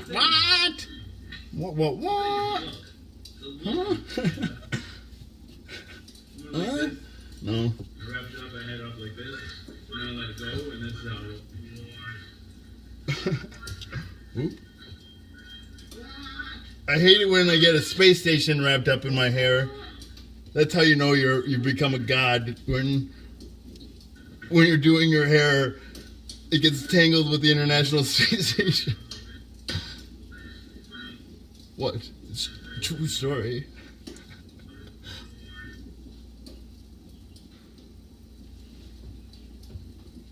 All right. No.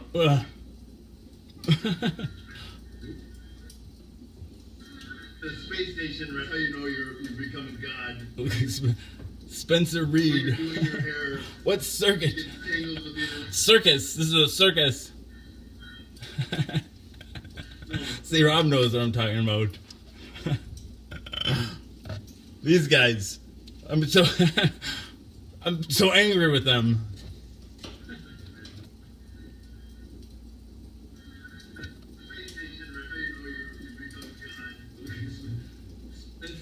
Nice. Well, I mean, not like it's nice that it was that long.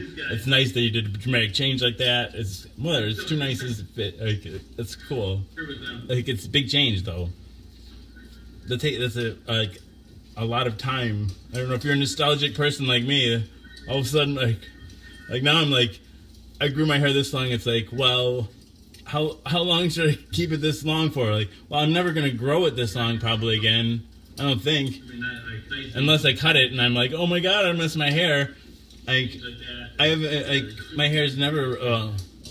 It was probably close to this long when I was like for my senior pictures. But the thing is, I had like what's that? Tim and Taylor, like his son. Remember? Like, anybody remember? He had the shave underneath here. I think I did it before him. I didn't do it, but then he did that, and then like. Maybe, who knows? Maybe I did copy him. Would that be the end of the world? I don't think I'd copy that, but the thing is, maybe I did. But I think whatever. It was just so hot, and now the summer's coming. We'll see how I go. The shave underneath here. I think I did it before him. I didn't do it, but then my grandpa had a full head of hair when he died. Full head of brilliant white hair. And you know, the funny story is, like, everyone called him Whitey. And when I was a nursing assistant at a nursing home here in Madison, and there was a woman when I worked there. This was years ago, right? Not like a decade or more, but like she was a patient there, and she was from Baraboo, and she knew my grandpa when he was a young man. He worked at the A&P grocery store, right? And she said that he was a really nice guy, like used to give, you know, like her family, like day old vegetables. I don't know, I guess like she didn't have a lot of money back then or whatever, and I don't know, like whatever, I forget. Like, but why I bring that up is because she told me that they didn't call him Whitey. They called him Whitey before his hair was white, and she did tell me why, and I just can't remember why. And I wish I could remember, but no one else in my family knew that. Like, and he was already dead, so like.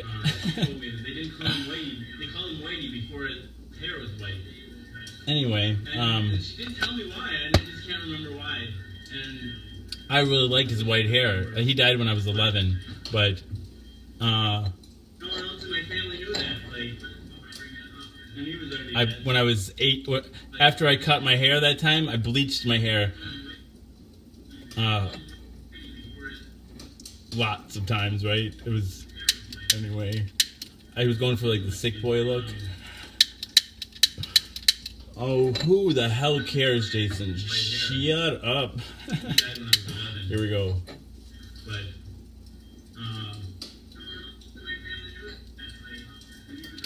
When I was 8, cut my hair that time. Lots of times, right? It was boy look. Right, smooth, Christina, smooth. Who the hell cares, Jason? Shut up. I don't know. What is the...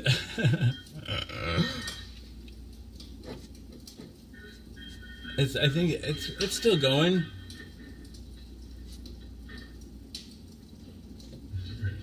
Smooth, Christina, smooth. What is it?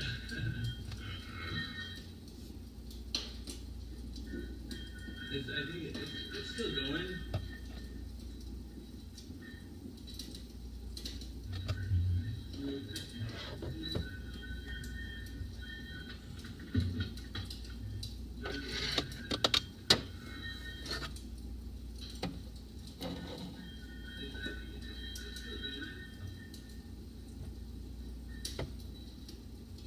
This show is about going to outer space and about stigma reduction. Those are the two main things. Like, because if you're not like focused and encouraging your leaders to build colonies on, we need a Trump base on the moon and a Trump base on Mars. Like, we need to get there before this decade or the next, before the whole country is decayed permanently.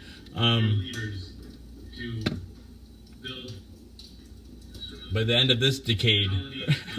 So FDR, like, I've heard him say the speech 2 different times about getting to the moon, right? Like, one to a, like, he must have, like, somebody, decade sounds better than decade, right? Like, one time, like, I don't know, it just sounds like, I'm the most interesting man in the world. We'll get to the moon and do the other things by the end of this decade. I don't know what else he says, but I like it. And the other things, what is that? Is that a threat? Like, put nuclear bombs over the tops of your heads? Russia? Is that, I think maybe that's the other things. We'll own space.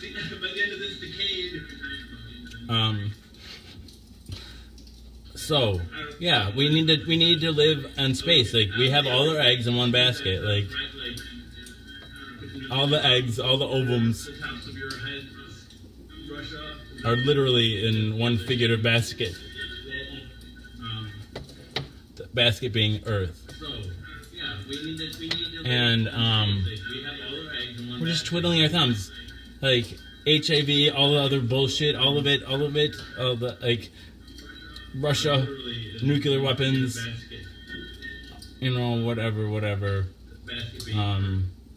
When the next meteor strikes, the next extinction level event occurs, it means nothing unless we have Trump Tower on the moon, or Trump I don't know, whatever.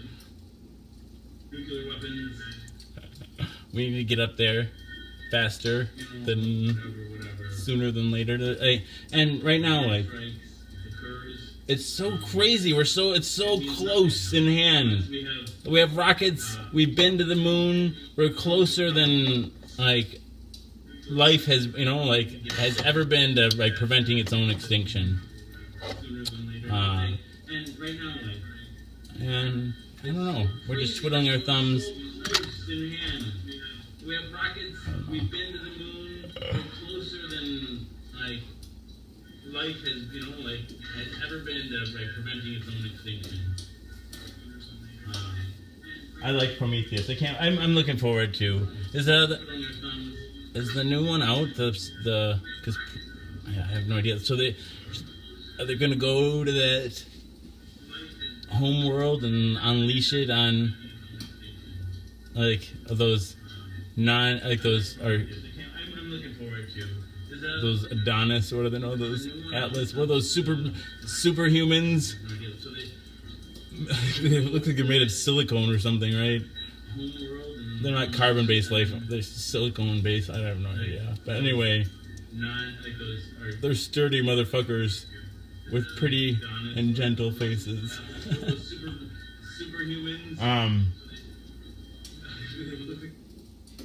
Yeah, are they gonna reap what they sowed? They're not carbon-based, like they're silicone-based. Anyway, they're sturdy. More ways than one, because they sowed us, right? And they sowed those biological weapons. I don't know, it's a good movie. I like it. I hope. Oh, and what's that alien? I love that alien dude too. Like is that Jude Law? He's really good in Young Pope. I think Jude Law is in Young Pope. It's like Jude Law and Ewan McGregor are kind of the same person. Alien, I love that alien dude too. Is that Jude Law? Basically, I mean, he's really good. I think they were both in the movie Island, but one was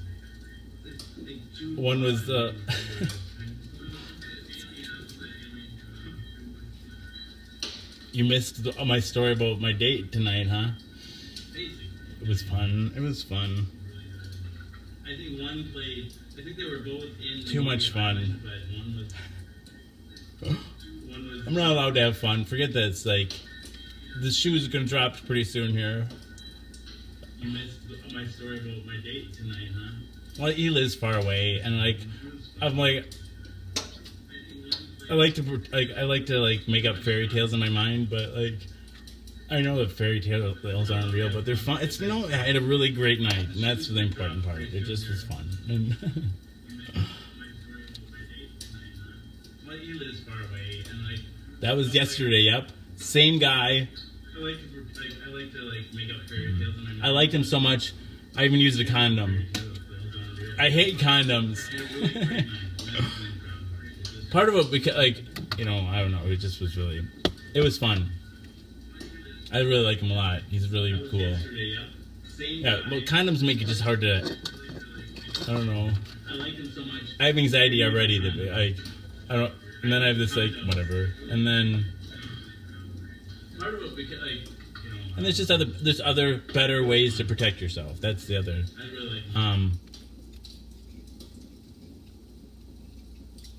But better is such a subjective thing. Whatever makes people feel most comfortable is really what's important. And I don't pressure anybody. Anxiety already. I don't. And then I just like whatever. Whatever. I'm just bullshitting. I take what I can get. I'm just kidding. No. Is that true? That's pretty much true. But, you know, like, Not all, but no, I'm pickier than I used to be. Like I'm just like that's not satisfying, is it? I don't pressure anybody. No, my wife and I think things are calm and civil. I think right at the moment. I mean, we do have a lot of conflict, but that's whether I have a date or not. It's actually probably better when I do have a date. I don't know. Whatever. It's just like I don't know. It's hard to talk about this stuff. It really is. But I like to. I'm forcing. Like I wouldn't do it. So don't like. This is a question and answer show.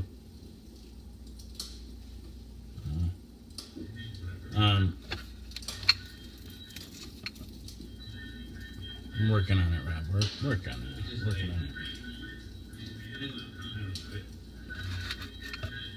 Well, I think we all do the best we can, and I don't know, whatever. I think.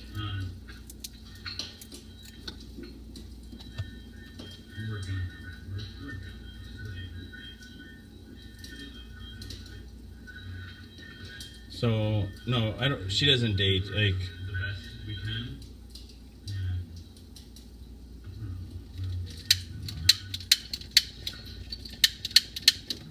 It seems like I don't know. I made this complaint. I don't know. It's just I can say it. That's how I feel, even if I'm wrong. But like, the only time she ever wants to have sex with me is like when I might have sex with someone else, and then it's just like it's a I don't know. And I don't want. It seems like I don't know. I really want. I want to have sex with somebody who wants to have sex with me. Like not.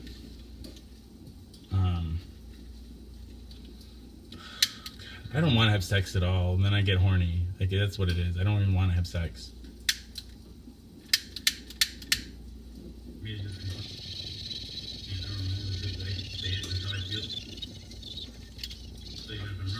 Of course I do. I don't. I do and I don't. Duality is a fundamental.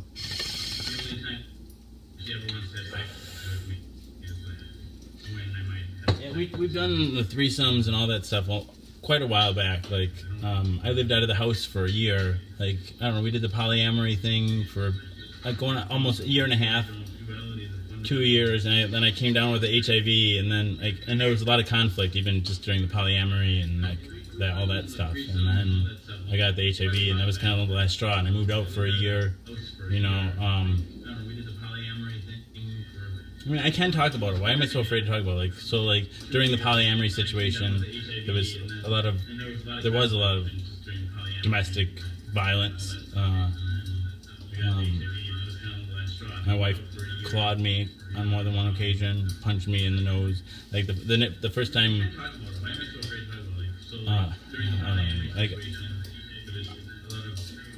And it, you know, it's just like class. I go, it's never going to happen again, and then it happens again, and it's never going to happen again. The last time, you know, like we were on a road trip.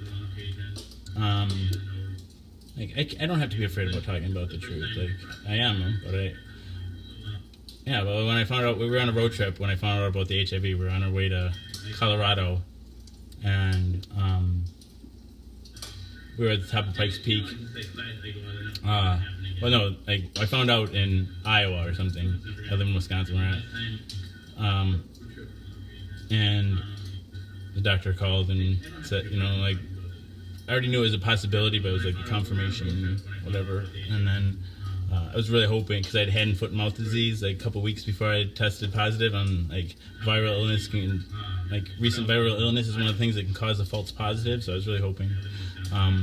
Anyway, so then we kept driving or whatever, and like, I don't know, whatever. And then like it seemed like it was gonna be okay. Like we were like recommitted, and then and maybe oxygen deprivation or something at the top of Pikes Peak. It's the highest paved highway in the United States. Like, that's my kind of mountain climbing. The kind you can do sitting on your ass. 15,000, like 14,000 some feet or something like that. Anyway, yeah, she punched me in the nose, like, and that was like, and then we got home from that road trip and basically went to the psych hospital and moved out for a year. And then the living situation that I went to became untenable, and then so I moved back here. And there's no more domestic violence, but there's a lot of pain and anger on my part now too, and it just, how do you process all that? It's difficult. It's like, and the living situation things are better. Like, they're not the pressure cooker quite that they were. They're just things that are changed.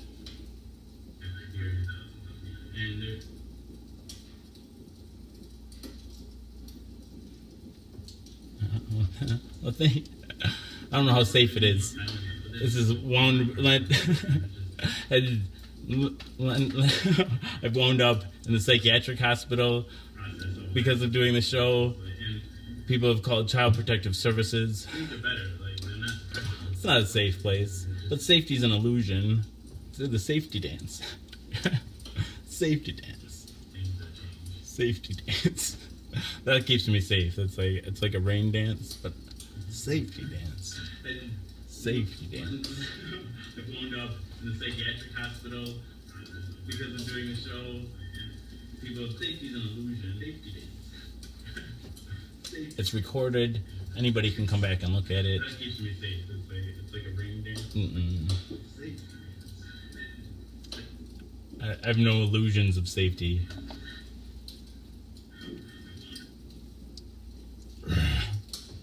Hi, I'm Dick Cheney.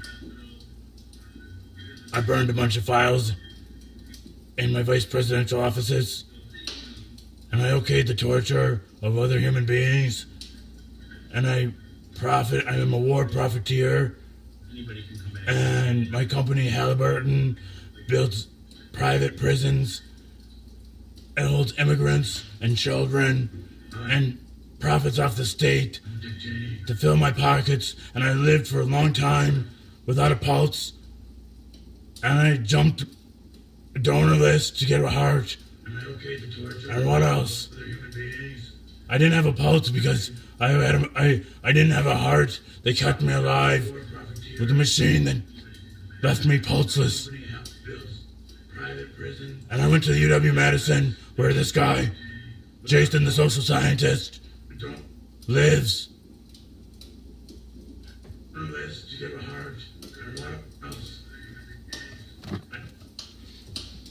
Fuck that dude. That dude is like the devil. This is like... He talks about the dark side. What is wrong with you, man? What is wrong with you?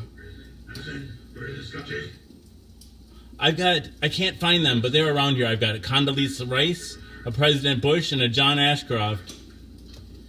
That dude is like the devil. This is like... He talks about the dark... What is wrong with you, man?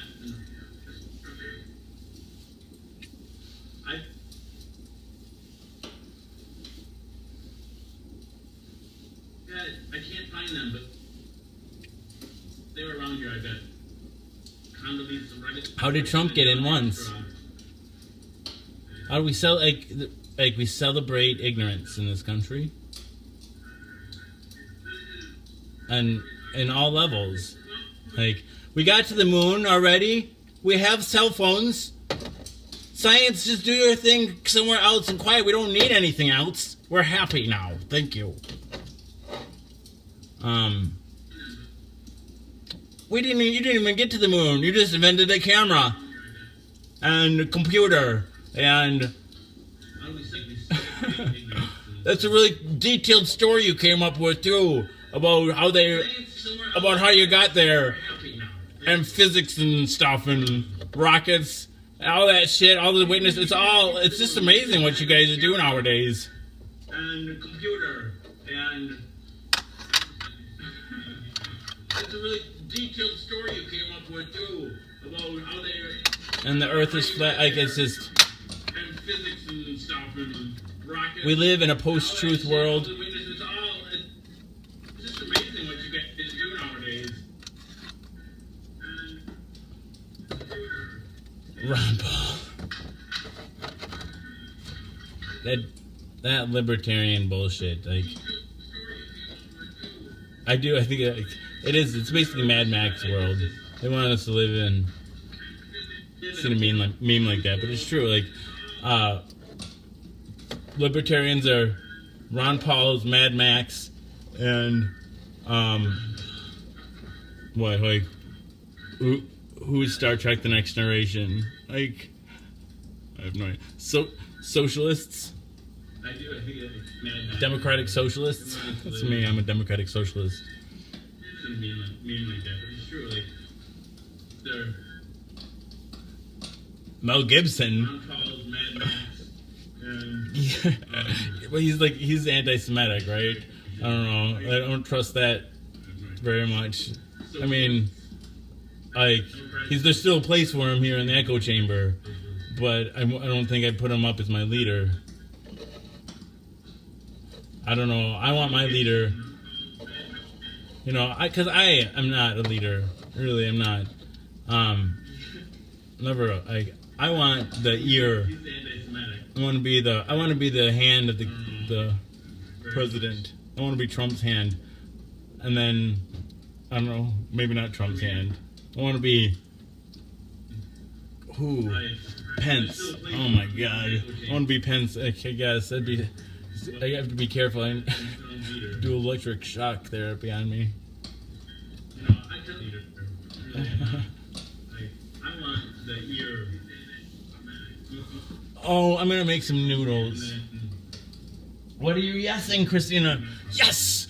I'm happy too, thank you. Oh, yes. Yes. Yes, yeah, like.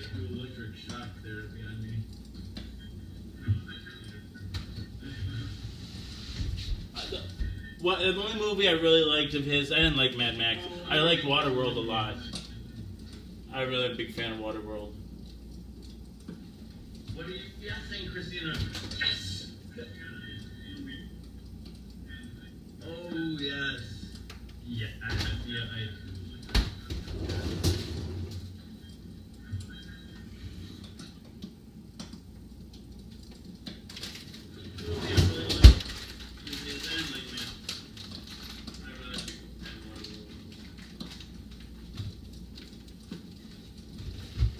Have a good one, man. Wait 1 second. Wait. We'll keep you on.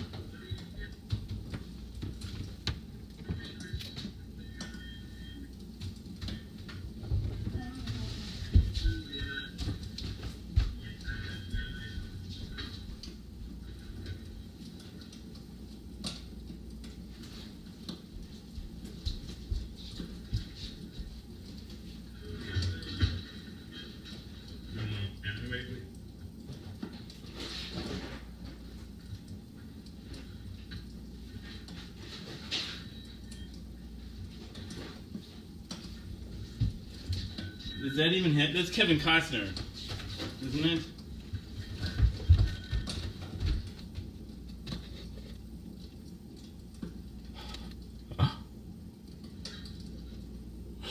I just had to show you my. What do they call this guy? The outrigger? I don't know what his name. Let's see. Mariner. Hydro Stinger Mariner.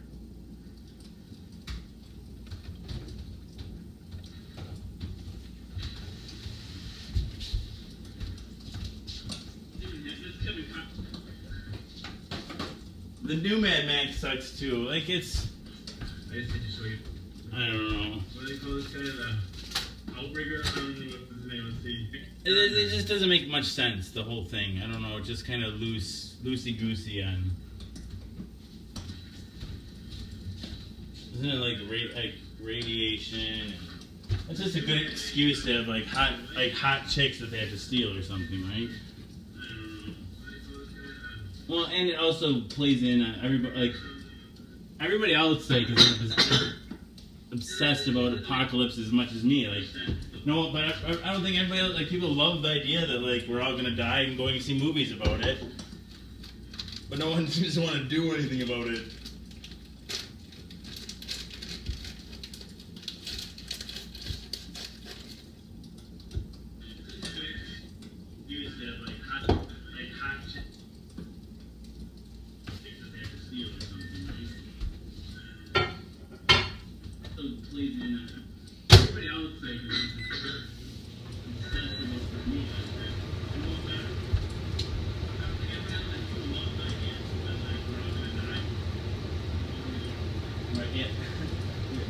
See, Rob knows. Rob knows. Well, you get your hair cut in the space station too.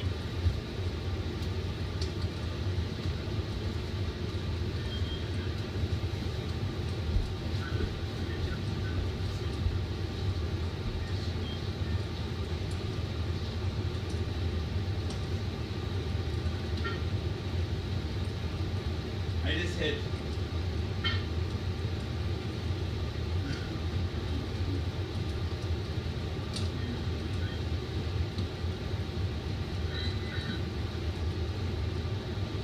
Oh, I didn't see that. I didn't see that.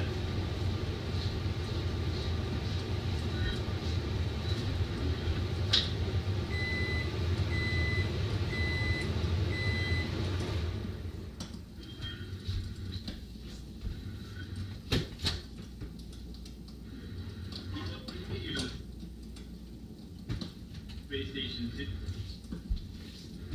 Hey, Ron. Bye. Here, I'll read you a quick story.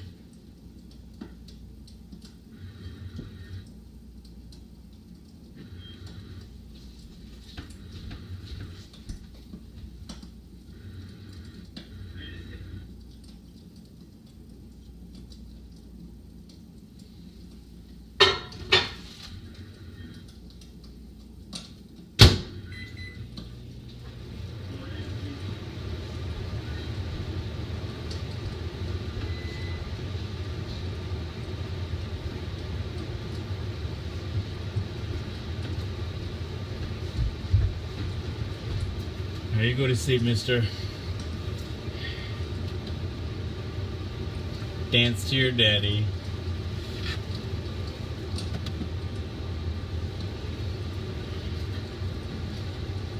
Dance to your daddy, my little babby. Dance to your daddy, my little lamb. You shall have a fishy and a little dishy. You shall have a fishy when the boat comes in. This dandling song is particularly popular in Scotland and the North Country, often with an additional verse. Baby shall have an apple, baby shall have a plum, baby shall have a rattle when daddy comes home.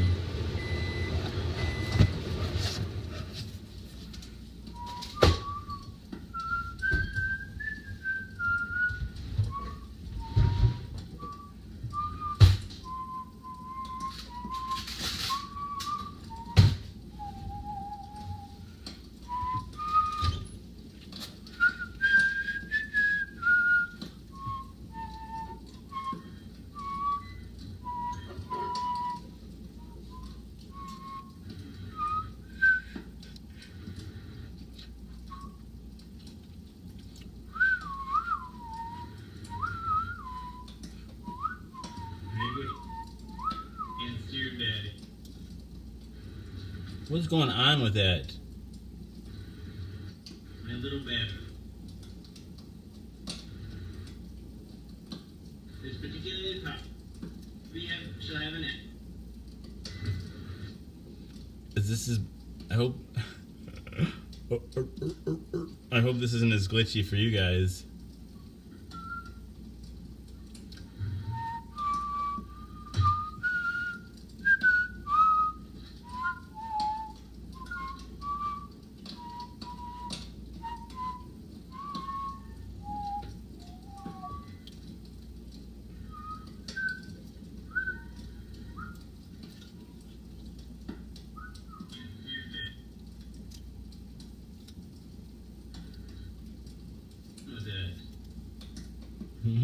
so here. Is this stuttering and breaking up the way this background broadcast is? Maybe if I turned off the fireplace. Maybe.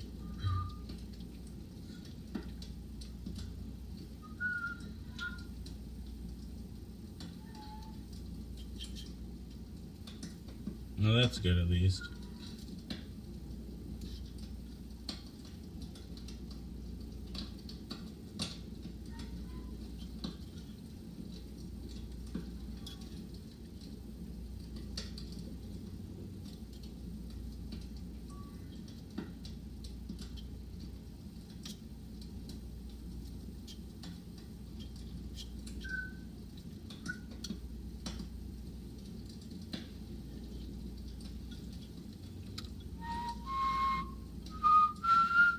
Maybe I'll try restarting the phone and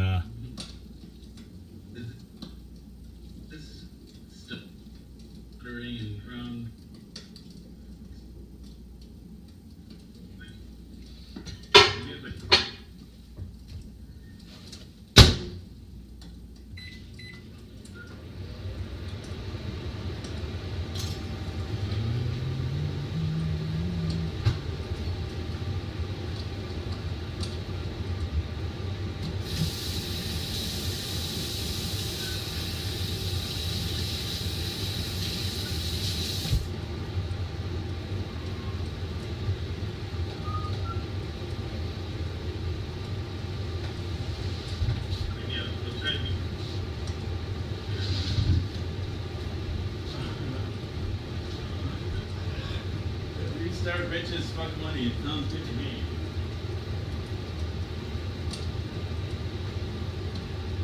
I just fucked everything. Fuck it all. Fuck everybody. They'll get it. Fuck machine.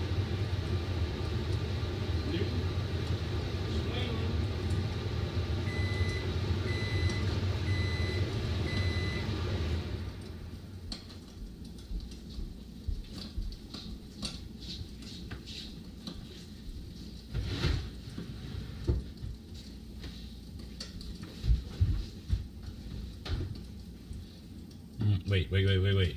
Okay.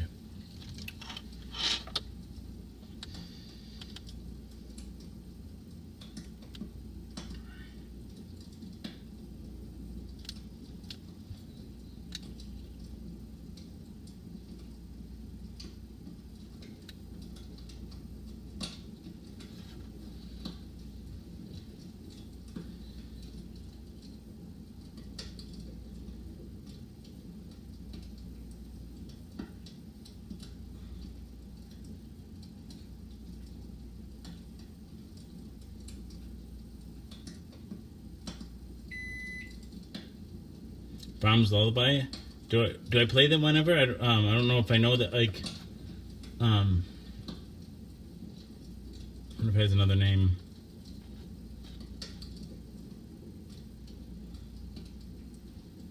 Or is that the name of it? Restart bitches, fuck money. Is it Brahms like that?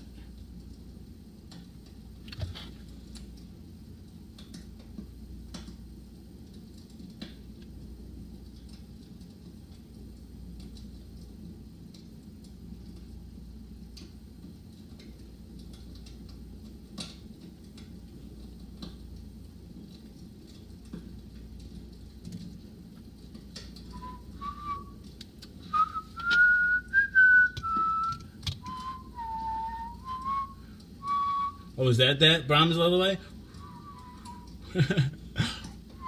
That'd be funny. It probably is.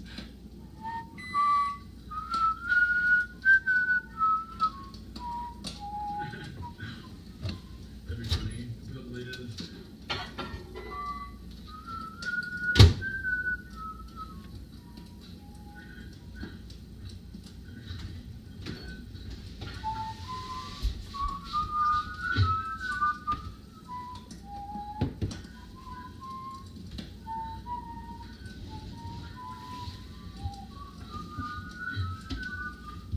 don't know, it's just something I used to whistle when I was a kid. I don't know. That. And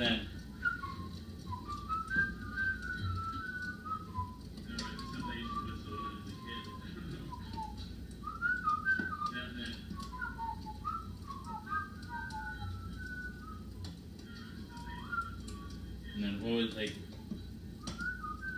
What's the Matlock one? Not Matlock. What's it?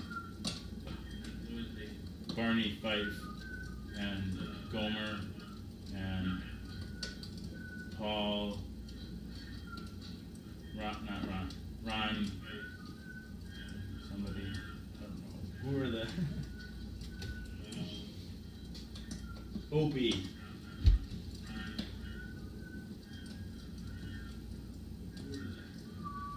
How's that go?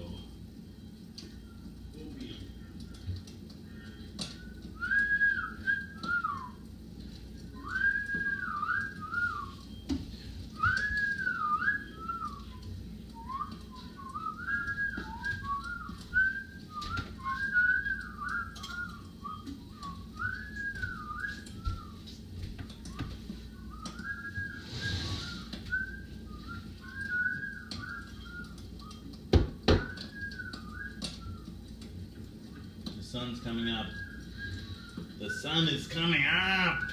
No! How much time is left on this show?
The sun is coming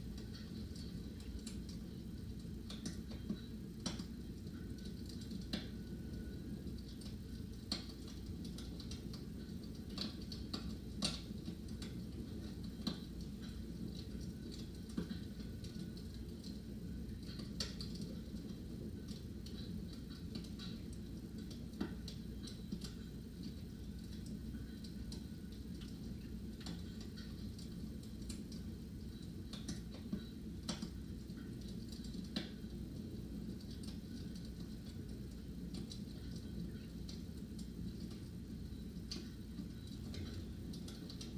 No! How much time is left on this show? Gonna eat some noodles. I guess it's intermission time. Intermission time. Time for intermission. Gonna eat some noodles. That's not really my wife, that's me.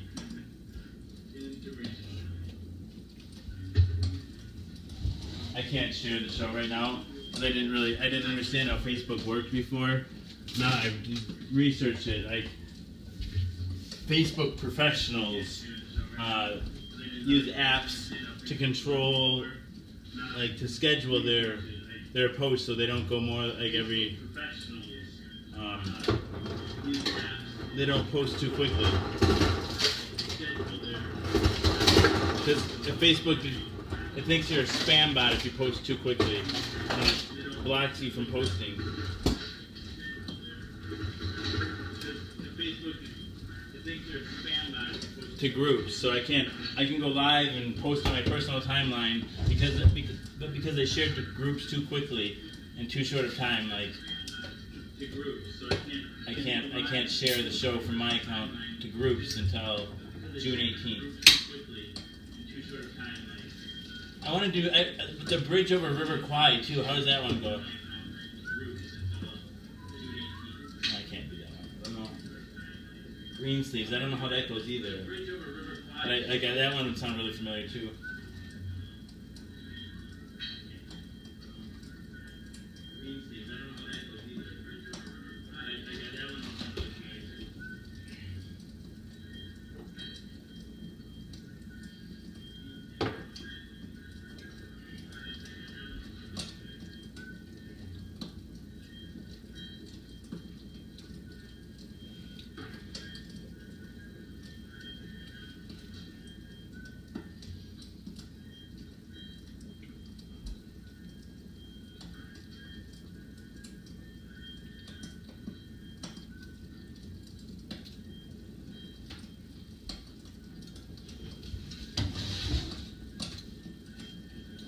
What are you guys doing up there? What's everybody up to? What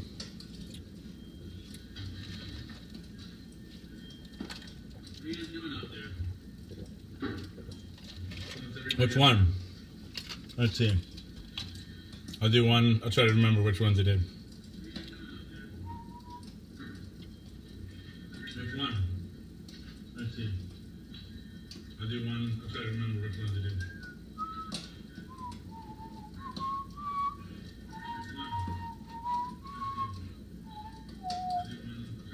That one or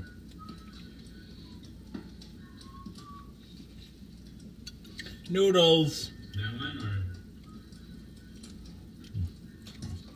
thank you. Noodles. No wonder it sounds so familiar. Thank you. No wonder it sounds so familiar.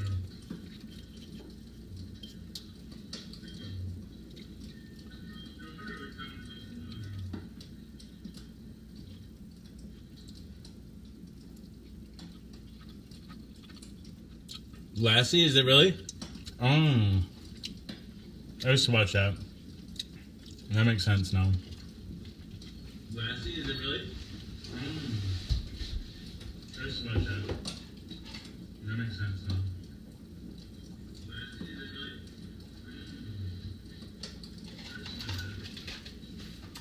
That's fun. Thank you for that. One of the songs, I'll just sing it. This is what my mom used to sing to me. Show me the way to go home.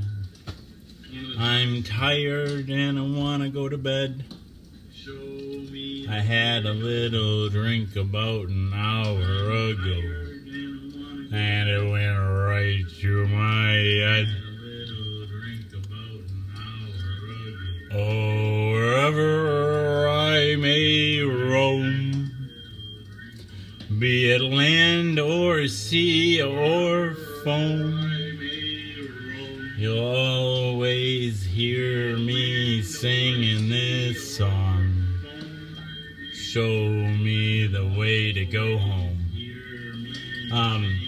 Yeah, my mom used to sing that to me, and I sing it to my kids. And I wrote it down in a post a while, like a couple, 3 years ago. And somebody's like, "Is that from Jaws?" And I think it's from Jaws. And my mom was a big horror movie fan, right? And so it makes sense. But I assume she got it from Jaws then. Is that from Jaws? And I think it's from Jaws. And my mom was a big horror movie fan, right? And so it makes sense. But I assume she got it from Jaws then.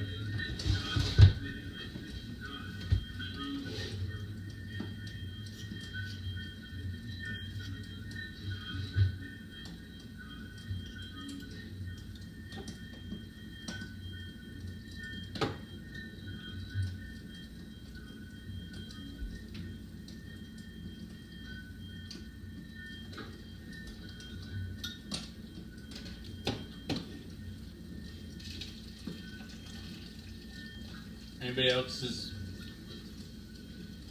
caregivers sing to you when you were young, and what did they sing to you?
think I need some sleep.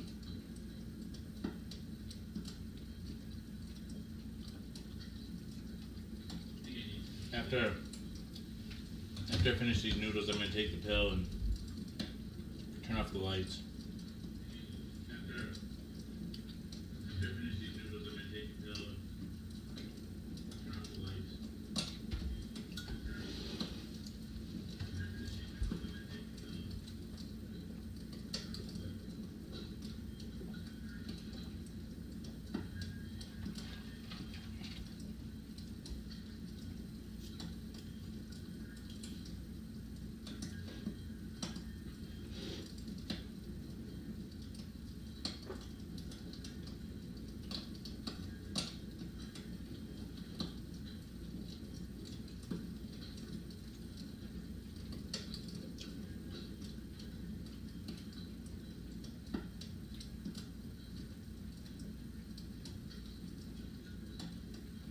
Awesome, Damien. Oh, and hey, Coffer. How's it going, man? Oh, that's a big deal, though. Congratulations, Damien.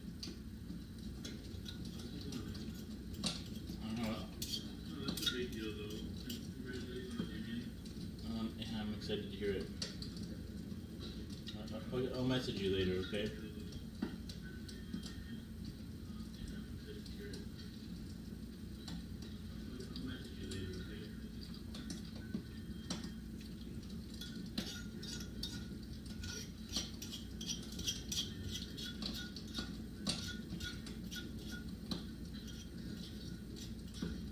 Yeah, because I think, I don't know, I want to support people that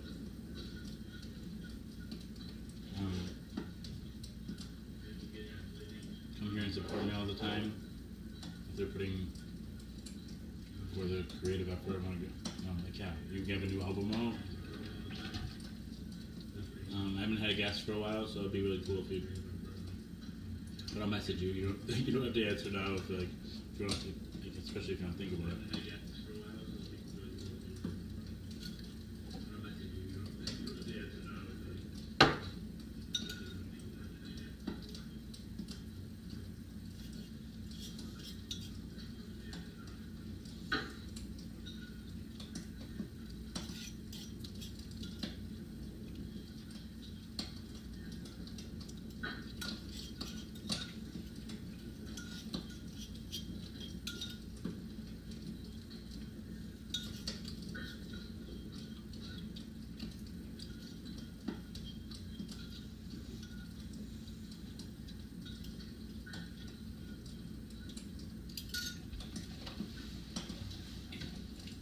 Tracy Hill.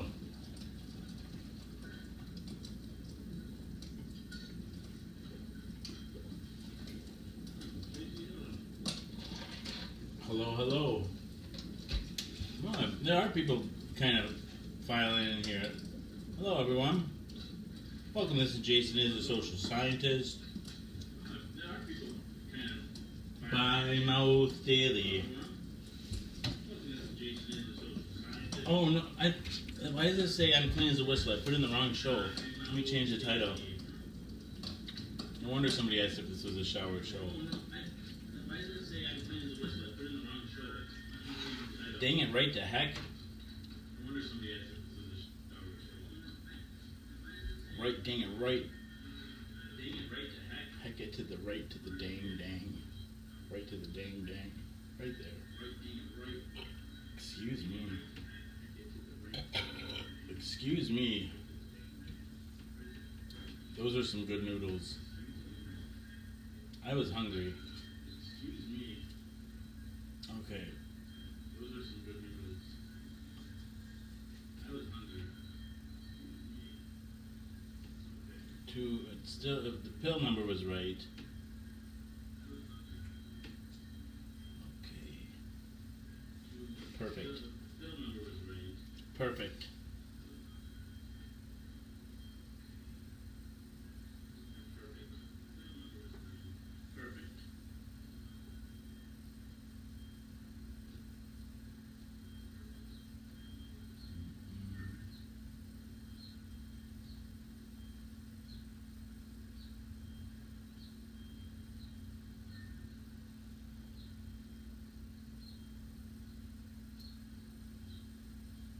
Okay. Go gadget fireplace. Okay. Go gadget fireplace. Yeah. Let's play a new record. Ooh. Whoa. Didn't you right the heck?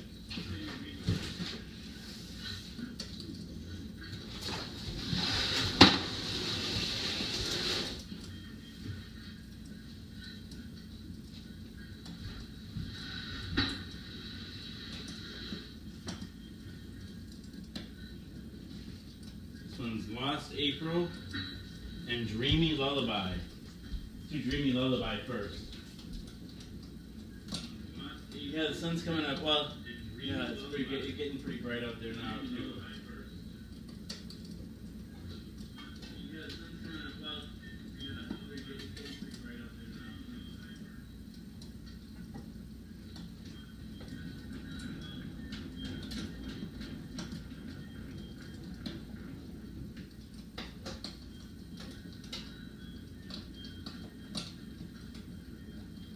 Dreamy Lullaby.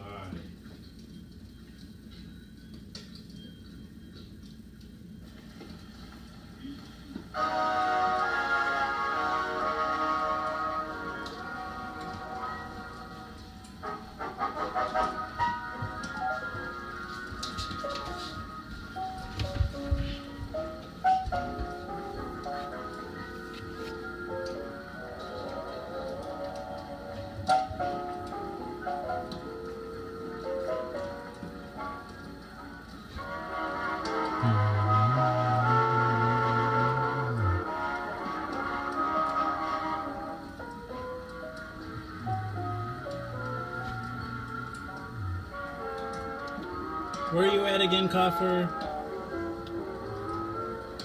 Where do you rest your sleepy head?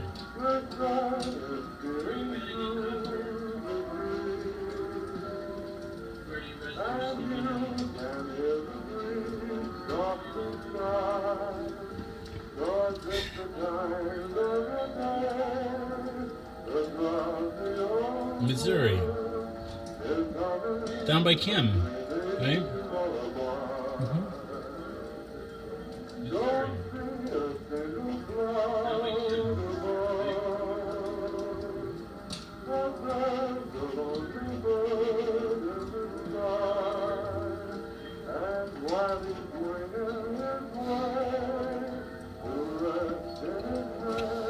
All right.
St. Louis.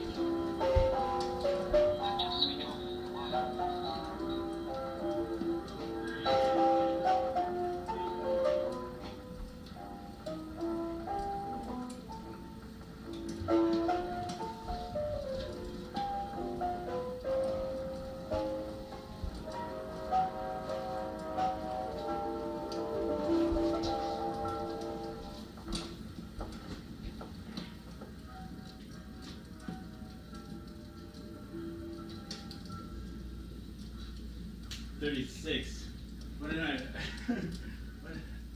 Now I forget what I'm doing. But What did I just say? 36 what? 36.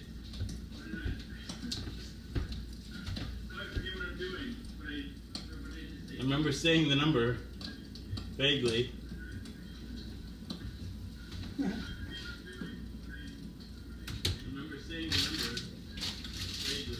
But it's true, I believe it. I'm slacking. I'm always slacking. Watch this shit though. I'm a goddamn superhero. It's true, I believe it. I'm slacking. I'm always slacking. Watch this shit though. Goddamn superhero. Day at the heck.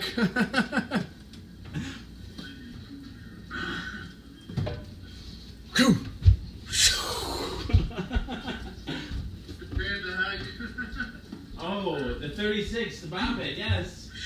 Oh, the 36, the bomb pit, yes.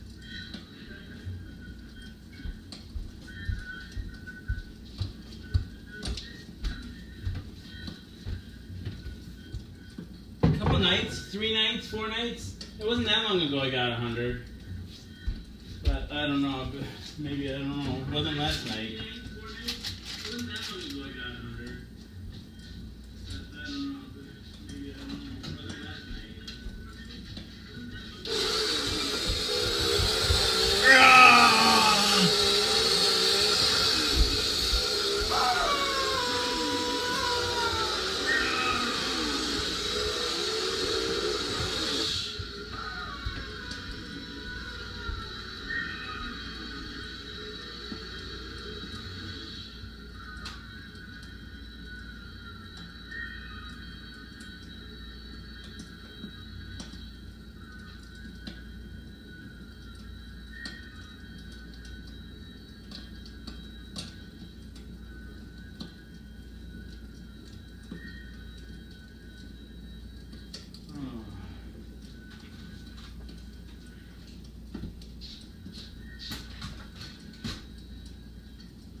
Woe is me, woe is me. Such a, like, what's the word? Woe is me, woe is me. Well, labile is probably the most accurate, but what's the word? And mercurial is way off, but somewhere in the middle there. Labile is probably the most accurate. A V word, there's a million V words.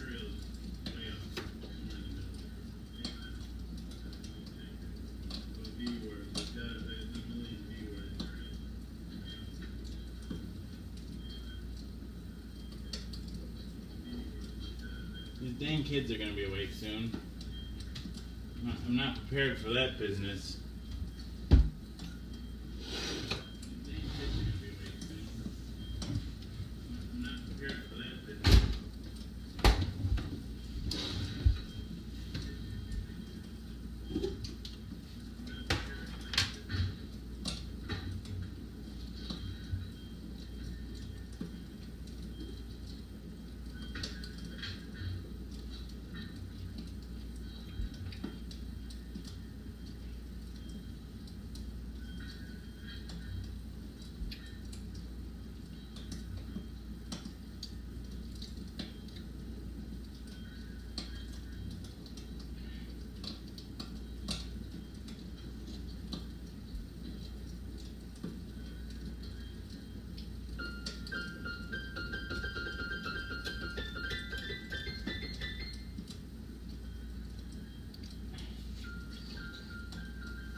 You too, Damien. Thanks for stepping in. Congratulations on the album.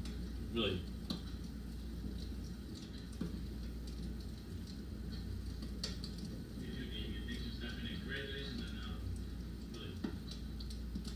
My down under friend.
Saints go marching in. I'd like to be in their number when the saints come marching in.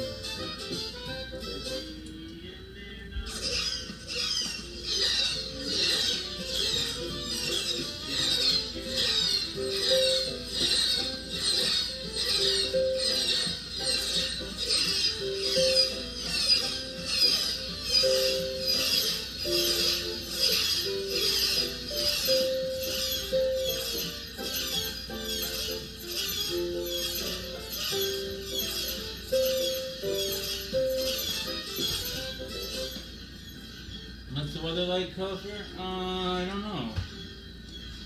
Let's find out. What's the temperature outside?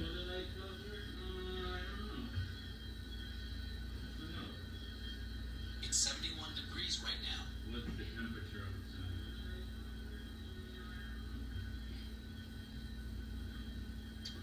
Yeah, it looks like the... Ouch, a high of 90. And beating sun all day long. Holy mackerel. It's gonna be a high of 90. Tomorrow, like, let's see. Tuesday and Wednesday, at least it'll be thunderstorming. It's gonna be a high of 90. Tomorrow, like, let's see. Tuesday and Wednesday, at least it'll be thunderstorming.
I don't know. I don't know, guys.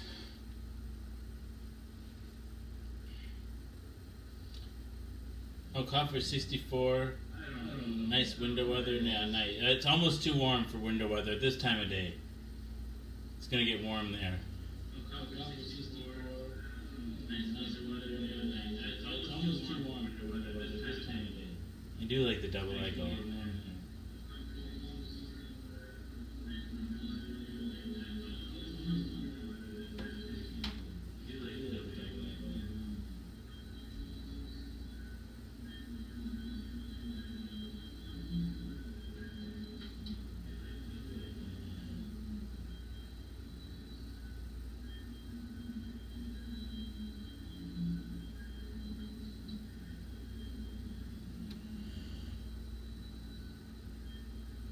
Get up, Jason. Stand up. Move. I think I'm really tired. I know I'm really tired. I'm a robot, though. I never tire. Okay, welcome. This is Jason is a social scientist. By Mouth Daily. Pill number 219. The pill is Trivet. It's a once-a-day pill containing 3 medications. Abacavir, dolutegravir, and lamivudine. Together they work in concert to suppress the replication of the HIV virus within my system. I take my HIV medication live on the Book of Face in front of friends, family, and strangers in order to embrace stigma, dispel ignorance, and find support. This is the 219th pill, the 219th show of By Mouth Daily. Alright, pill number 219, down the hatch. We are robot. Wah, wah, wah, wah, wah.